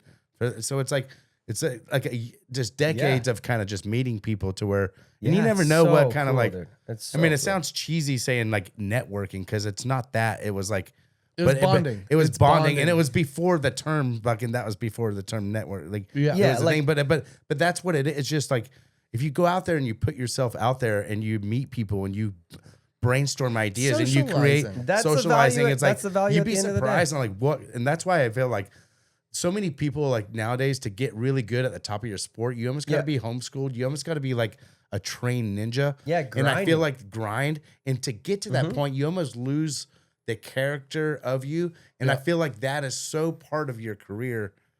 As opposed to the physical part, but like off the water kind of stuff that we're Dude, like it's so and I feel valuable. like and you just don't go, oh, I want to go out there and do it now. Like it's something that you gotta just love to do and meet people and have fun and kind of just like 100%. It's all one big fun journey, and don't take it too serious. And and really, there's a lot of good that can come out of that kind of philosophy. You think about like you guys talked about it a while ago too with Chad. You think about like those bus tours that you guys used to do, and you guys did all that stuff with Ronix. Like we used to do like those free for alls with Liquid Force. When you do those and you're there with those people, like skill level is not anything to do with it or any of these other things, but you're meeting people that are like, yeah, they want it. They want to be the experience of like any of that stuff, dude. That's And what, it's even more than the handshake. You're not just shaking hands and like No. introducing yourself. You're hanging out with them, telling them stories, 100%. having Not only that, you're- doing you're- that moment. you're- You're having a moment you're with them. representing like wakeboarding and or wake skating or whatever the fuck it is. Like when you meet these people, like you're representing. 100%. So I feel like it Yeah. really is important to kind of like. It is true. Yeah. it's kinda- better than drywall, It's better than drywall. right? I love it. I love it. But I do have some of these rapid fires. That was bad. I said that weird. Okay. So these are just little quick questions, quick All right. answers. You give me what you got. We'll start off with this is a little basic one. Sandwich of choice. Ooh. When I'm honestly Favorite sandwich. in Arby's, Beef and cheddar. no, not the beef and cheddar. Oh, that's bad that I don't know what it is. Scrap that. We're going with a meatball sub at Firehouse. Ooh, I love a Yep. meatball sub from Firehouse. Yep. I've been lately leaning more towards the Italian, but I respect the good. What about like whenever you just make like a normal sandwich on just like some white bread? Like if you're making a PB&J for the kids or something like that, how are you cutting it? Are you going no cut or are you going diagonal cut? Or and, are you going and ratio of or are you peanut going butter. half and cut? Like No, like I'm directly cutting into it. diagonal. This is a lie because Candace is the best, and I would never. How does she Yeah. cut it? Well, she would. If I had it my way, you cut diagonal.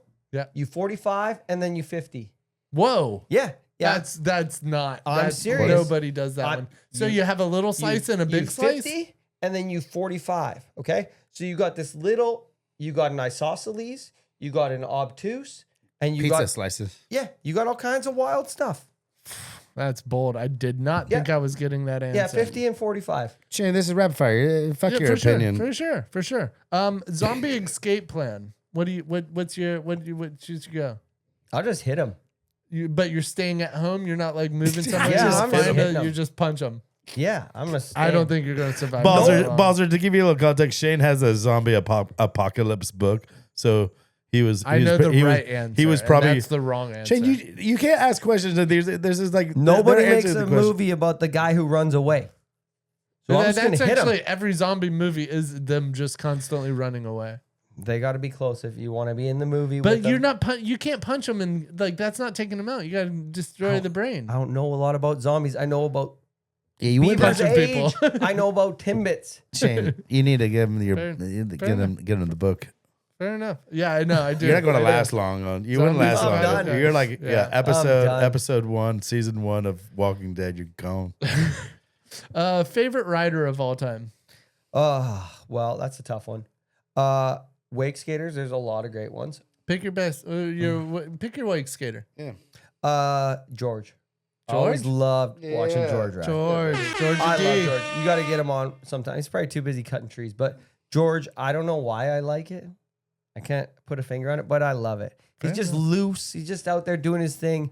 George The was goose. not on his own island. But he was so standalone. I loved watching George. And he's ride. still getting after it Oh, today, dude. George loves it. He's He's still kick. He Dude. still kick flip wake to wake the other. dude. like- He's so good, and I loved watching George ride. Yeah, love it. I love George. You see the BT clip where he starts with the alligator underneath the water and he comes up, and that was like I think George kickflip. BT's loving some AI. Yeah, it's generated crazy. stuff. I love it. Yeah. It was sick. It is good. Best monster trip or event you've ever been to? Oh, could have been one of those. Could have been one of those houseboat parties that we did. Yeah. I would say it's definitely got to be one of those houseboat trips. I think it was when Monster brought up all of us, like there was Daniel Watkins, Yeah, Reed, like all of us Watkins. for those houseboat. Yep. It was a Aaron houseboat was there, trip. but houseboat It was trips. almost like a Brostock, but it was just It was a bro just stock, but we monster didn't have to riders. talk to anyone, and there was a crazy good chef. Yeah. And then we the played. chef. Yeah, we the had chef so and much good mixologist. food. We Yeah, had, that like, a was chef really. mixologist. That Yeah. was really cool, dude. You got to do some crazy monsters. Remember when they took you to Baja? Yeah, I did the Baja 1000 or 5000. I wish I would've went I to never Baja. remember if it's 1000 or 5000. 1,000. Baja 1000. Yeah, that was sick. You It was and 5,000 crazy. miles you and across Renzi the got to do country. that. That was so sick. I mean, it was Or pretty fun. 2,500. Yeah, that makes sense. Probably. All right. What number am I thinking of? 49. No. Favorite concert you've ever been to? George Strait. Hey, It was great. tip the cat. Yeah. Tip the cat when you say George Shane. You too. When you hear someone say George Strait, you tip that tip the cat. cat? You wearing a hat, Yeah. you tip that cat. What is I was there at- something? No, That's George a Strait's like he's Tip the cap guy. no. He's just. He I know deserves who a tip George the is. cat. He's a I respected. get You don't I know get who it. George Strait is. The I way know you're who like, George Strait is. I just didn't know we had to tip the cap to I'm him. telling you. Well, I'm when I was I just learned this a couple years ago. I was with Jimmy Harville in Texas, and he bought me some boots and a cowboy hat boots I wore in my wedding. Yeah, yeah. Shout out Jimmy Harville. but we so I'm wearing the boots and the cowboy hat out at a bar in Texas, and I'm sitting at this table, and the DJ goes, "We got a George Strait song coming up now." George Strait, and he played it, and then the dude tips his cat, and he looks at me, he goes, "Anyone ever says George Strait and you're wearing a cowboy hat in Texas, you tip that thing." I go, Yeah. Respect. I go, all right, Fair 100%. enough. I know. I like it. And I've always I'll loved do George Strait. I'll do it from but I now was on saying- for sure. That's what I'm saying. never Like heard it. anytime and it goes for all the listeners. Anyone you hear George Strait You tipped the cat. and you're wearing a hat, you tip that cat. Hey, tip I'll that tell cat. you something about that concert though. There is a moment there where you don't know, do you sit in your seat in the stadium and watch the concert or stand up? Because it's not a lot of ways to stand up and sing oceanfront property, you know? Like you There can't. is some- Exactly. yeah. So you don't know. So I was sitting down, and the reason this is my leg was black and blue from just slapping. It was a knee slapping concert. You sat down and knee slapped the whole time. You It was was the gonna best. wear knee pads. Yeah, yeah. If I would have known, I might be on next time. I will. Let's go, George Love Strait, it. baby. If you could have anything from the year 2000, what would it be? What would you go back and get? From the year 2000. No, not necessarily just the year 2000, but the 2000 era, like old. You know, like what would you want to go back and get? I don't know what I'll probably like. A my better route through knees. Powell. Yeah, that I would probably just like to have my body. Yeah. All right. Fair enough. Fair enough. Bloody Mary or Bloody Caesar? Ooh, well, the Caesar isn't bloody because it just is the Caesar. But it's got But it's Caesar, got I would take tomato a juice Caesar. in it. I would, It's got tomato juice yeah, in it. it's clamato. It's What is clamato. Yeah. What is the difference between A Caesar is just like Caesar is It's with clamato tomato juice juice. and vodka? No, and tomato. No, it's called clamato juice, and it's half tomato juice, half clam juice. yeah. So and then it's made the same way as a clam juice sounds about as good as oyster juice. Like that. It doesn't that- sound- No, you'd good. like it. You get a I've Caesar at had home. it, It's like, a full I've- meal. It's delicious. Uh, It's delicious. A lot of times, guys are running Caesar with tequila instead of vodka. I've heard that. Yeah, I've heard, it's a great I've heard time. that. Yeah, I'd that's good. I'd take a Caesar any day. You go Candace, Caesar over. Candace is the queen of the virgin Caesar. Everywhere we go, Queen of the She knows Virgin them all. Caesar. So she knows just them all. wants. Yeah. She just wants clamato juice. Yeah, Wow. I'm the guy that drives the boat back. Yep. She's the one that drives the truck back. Okay. I like it. Is Canadian bacon actually bacon? Yeah, No. it is. No, it's not. No, it's not. Okay. That was a wrong. Yeah, that was a That wrong was the answer. wrong Sid. answer. All right. So Hutch already wrote me some questions that we asked you earlier, but he also wrote some rapid fires for me because he loves the podcast. He loves the podcast. He says he's listened to every episode. He's a big fan. So Hutch, these are your rapid fires, and I'll let it. Bird, or are you gonna? If you were to have a pet, would it be a bird or a snake? A bird. Bird? Yeah, that's bold. Yeah. And then is it? Well, birds are noisy, and they gotta clean up a lot. Snake, I don't Amazon like it. Parrot growing up. You hate snakes, I know that. No one's getting a fucking snake. But also, I think birds are annoying. Like, I love birds. I love looking at birds. I love watching birds. I would consider myself a little bit of a birder, but I don't want a pet bird. Yeah, but no, if you have like me neither. But we had a yellow-headed Amazon as a kid, and we had 2 parrots. I'll tell that story some other time, but it's great. It died in front of me. I had to try to do bird CPR on it. That was really weird. I thought you said you were going to tell that story another time. Just joking. Just joking. Marvel or Star Wars? Ooh, Star Wars. Yeah. Thanks to Greg Browning for that. Got me in. And you. Yeah, no, I love Star Wars. Yeah. You got me in. Yeah. I won't get into it. Don't get Shane going on. What lake is the Ogopogo creature from? Lake Okanagan. Yeah, that's correct. Too easy, mate. What color is he thinking of? Oh, James? Yeah. Probably not brown. It's not. You're saying not. It's brown? not brown. I know it. Take a guess at a. Blue. No, it's I won't even say in case we get in. Oh, it's an antique off white. So it's not brown. It wasn't brown. It's not brown. It's not brown. Do you believe in ghosts? No. Okay. Have the hiccups forever or feel like you have to sneeze forever? Oh, feel like you have to sneeze. Okay. It'd be like a smelling salt. Yeah. Again, you can get past it. The hiccups is just going to interrupt everything forever. And it would keep your posture good. And I think you would, if you had the almost like sneeze, you would be like super oxygenated, like because you're always like. Yeah, you'd always be. You would also, deep breaths. And people would always think you're very intrigued in the conversation because you would be like. However, if you had hiccups the whole time, you'd be jacked like 6-pack. Oh, that would be nice. Rad, yeah, like you would your pecs. I bet everything's cool. Yeah. But people would think that you have like Tourette's and you'd constantly be like. Yeah, but like. And flinching. Who cares that you go. Bang. I mean, having Tourette's is kind of a get out of jail free card. You can say a lot of stuff. Barbecue or oven? Ooh, barbecue. Who's a man's man? And last one. Not really, but tantrum to blind or backside 180?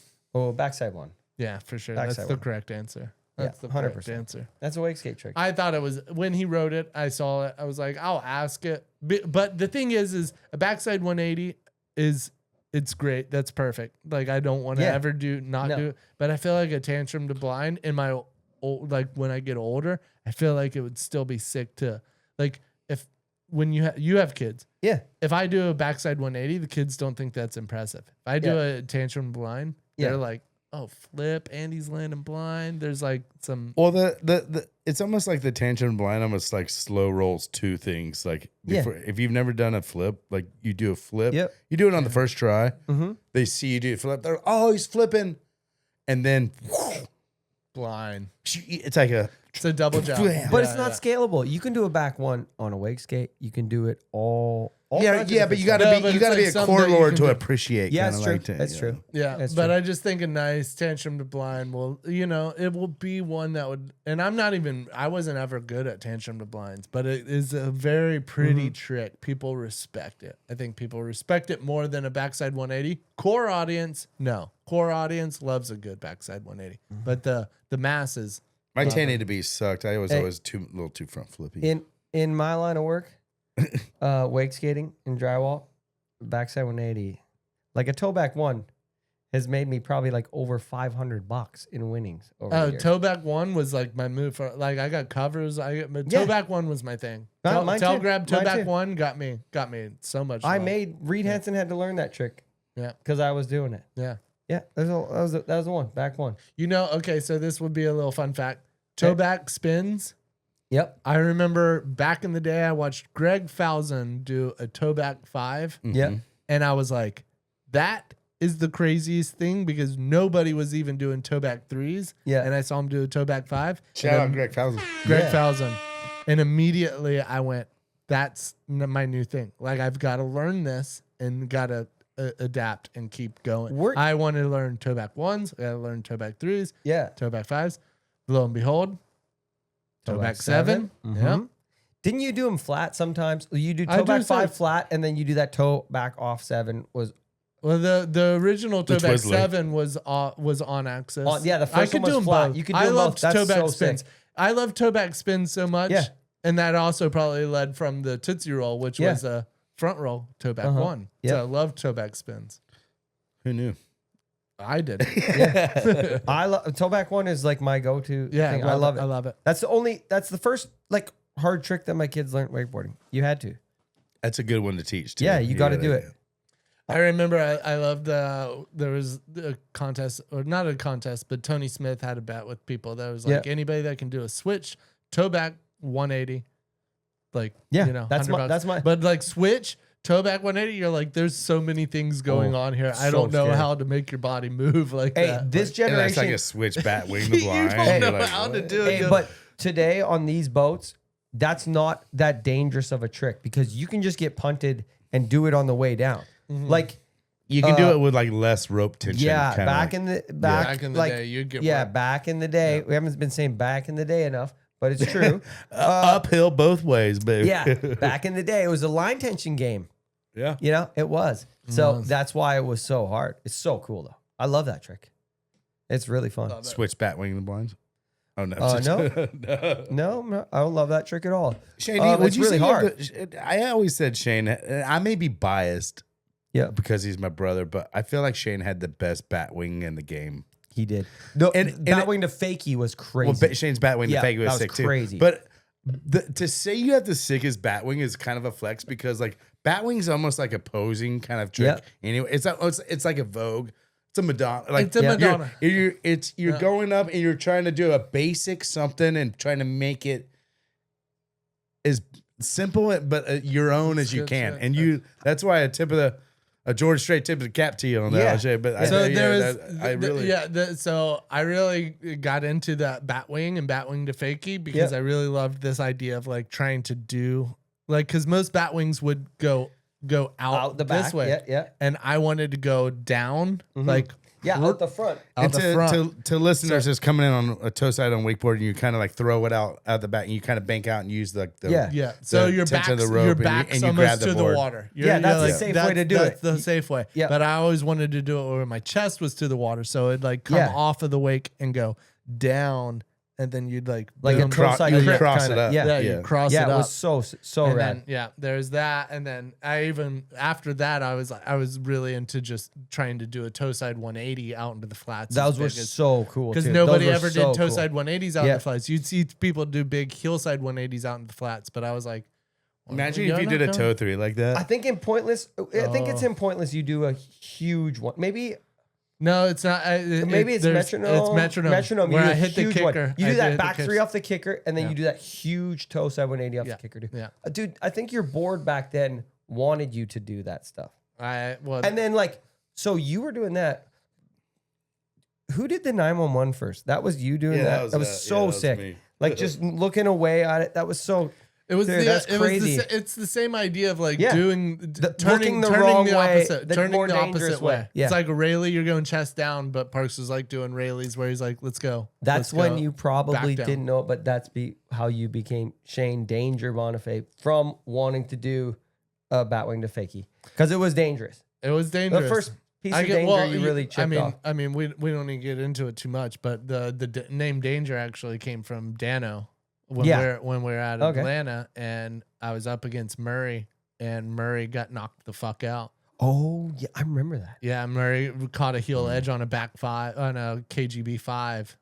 Got hospitalized. Lights They out. put him on a stretcher, took him out. I had to still go ride. Yeah. The next day, I went up against Dean Smith. Dean Smith did, I think, a Whirly 5 or a Moby Dick 5, knocked out. And then Dano was like, this dude's dangerous. Shane did. And it wasn't ever anything Really? I did. It was That's so because when sweet. people were up against Yeah. me, it was dangerous, and they got knocked out. That's In one crazy. weekend, 2 people got knocked out. That's Oh, wild. So so it was good. like Shane Danger, and I was like, I'll live it. That's really You stuff. ride in the next seat, you're like, I'm good. At Well, what was crazy about Murray's too is it was that we were the last 2 riders of the day, and it was Yeah. me and Murray, the only 2 people in the heat. Winner goes through. Murray, second, third trick, knocked out onto Yeah. a stretcher. They got bring him in. The boat's doing this. Takes 45 minutes to an hour to get him on the stretcher, and then the ambulance. They leave, and then everybody jumps back in the boat, and they're like, "You're up, Shane." And I was like, "Can't we just call it?" That's I'm so pretty funny. sure I could go jump the wake 2 or 3 times and win. He has. They're Yeah. like, you have to ride, and I was like, I just watched my friend come in That's brutal. and get a neck brace on. I remember they were tying up the ropes before Murray rode, and Murray goes, because Murray and Travis rode a bunch back then. Yeah. And he goes, hey, should I do the KGB 5? And Travis goes, I swear I heard it like this. I hope it is. And he goes, couldn't hurt. Yeah, that's crazy. He really, I think he did that when he came back after and did that again, still that trick. He would do that in that rap yeah, no. KGB5. Yeah, you no. see Oh, so yeah. many guys doing it now. Dude, that was a long Murray, time ago. even before the KGB 5, Murray's, to everyone out there, Murray's KGB was Yeah. the OG. It 100 was it was the OG. original. It's the OG. Falling out of the sky. I watched it. I watched something recently, but it was Murray's. Do you remember Murray's nose grab back roll off Yeah, the double up? so big. but just straight. It was like an inverted back and roll. he would pull it up. And Yep. he'd pull it up, and Yep. then he went to revert, and he started doing it to revert, and it was like Murray's evolution of just the back roll to reeve, and then to KGB, because the KGB was Yeah. almost the same thing where it was wrapped, and he'd grab nose, It'd come out of it like and he'd that. come Yeah. out He'd of be it done the same. somewhere. But That's Powell I era too. That's Powell I stuff. almost forgot about the back roll because I remember seeing it recently in a video, and I was like, man, that was the coolest back roll. it's so just sweet. straight end over end, double up, nose grab. It was cool. Yeah, that's really sick. That's classic. Almost wildcatty. Yeah. Yeah, it was for sure. Oh man. Well, damn, That's boys, a good time. it's been a damn good episode. I got one more question that I'm looking at right here, and we kind of touched on this, but I feel like I talk to a lot of people, and a lot of people have kids, and they always want their kids. I love wake surfing. I'm trying to get them. Maybe the kids nowadays aren't worth the parents cut from the same cloth, but every parent wants their kids to kind of get into what they're into, so they can experience the boat life and some type of memories they had as a kid. And I feel like you do it better than anyone, Balzer, because it's just looking at your kids and the way they reflect you. Do you have any advice for just inspiring your kids to kind of do? And I'm asking this as, if I have kids in the future, because I want to. Thank you very much. I'm sponging this up, so Yeah, thanks a lot. It is real natural to do that, but we just took them with us. They were just living life with us, and we didn't let anything that we were going to do not be available to them. And the sooner that your kids can snowboard, wakeboard, skateboard, do everything else, man, this summer, I'm pulling my kid air chairing a lot, but he's also pulling me. How did with you a deal different with route. the fear of and Candace too, of just Well- because a lot of people are helicopter parents are Yeah, you're how do you get over that fear, Dude, to where let Fun them costs blood. fun cost blood. I love Dude, that. it does. Fun costs blood, dude. You got to pay a little bit. And it hurts a lot less to crash when you're 3 than it does when you're 13 Yeah, or you're 15 True, that's or a- whatever. You get your kids hammering it out at such a young age. Dude, they learn how to tumble and roll. Dude, think about how young you were doing that stuff. You're the ski baby, but you don't know any different. So it's not scary, yeah. right? And so that's kind of how we went at it. I don't know. That was just kind of the whole deal. If you know where you're going when you die, you can do a lot of reckless stuff, man. You can just be hammered down. So, it was so fun with the kids growing up. And still to this day, we do so much stuff together with the kids. And we're bouncing around, doing all kinds of different stuff. They're racing a lot of dirt bikes, and it's really scary. But I trust their skill level. They're naturally good at doing all kinds of stuff because it's been available to them, and they just go. Maybe next time you get on the podcast with the Yeah, the kiddos on yeah. here, dude, that'd be kind of sick. Yeah, they're rad. They're pretty awesome. It's super inspiring, man, and that is, you're right, man. That's a way to It's the way they Yeah, kinda- for sure. I mean, it's really impressive. Like, I mean, the thing that you said, like, you know, fun costs blood, and it sounds harsh, but I mean, it is true. Like, Yeah. you do got to get them going, so whenever they are able, and because all of those abilities will compound by the time if you don't get them going until they're 10, they're going to be uncoordinated and they can't figure shit Everything out. So of you value got to is get them dangerous. just doing it. You got to get them falling. You got to Yeah, get them 100%. tumbling. You And got to once get you- them once you little break- road once you- rash, once you little break- bit of stuff. Once you break a wrist and you get some stitches by the time you're 10, you can kind of feel invincible after Like, have you guys ever met somebody that like hasn't broke a bone and they like get freaked out whenever you're like, oh yeah, no, I like broke my ankle or broke. Yeah, it's no big deal. You're like, you gotta like live a little. You haven't never done anything. Like you've never. Even, I know. Yeah. I know. But like nothing has value unless it's dangerous or it takes risk. Right? I Yeah. mean, okay, we've been sitting in these chairs for a while. We're all going to probably limp out of here, but I wouldn't have it any other way. Yeah. You know what I mean? Like it has value because it's dangerous. No. And wakeboarding, this fun thing about it, okay, learning that with your kids, the water sports stuff, any of that, any board sports or any sports that we've all had the privilege of doing for years, any of that stuff has value with your family because there's a risk reward to it. You can't that's the saying, risk reward, because they go hand in hand. And it's being there to Yeah. like be there when they conquer it, be there when they're scared, be there Yeah. when they're Yeah. hurt, and that's why they like Oh, it's a different version of awesome with the kids. It's different, dude. Like so many people have walked that road different, and you have so much fun with your kids in all those stages of life. It happens so fast. Like I've been here for 8 years because it's just like you get caught up in doing other stuff. But my kids come here and they're very comfortable here with all of you guys because you guys were handling them when they're babies.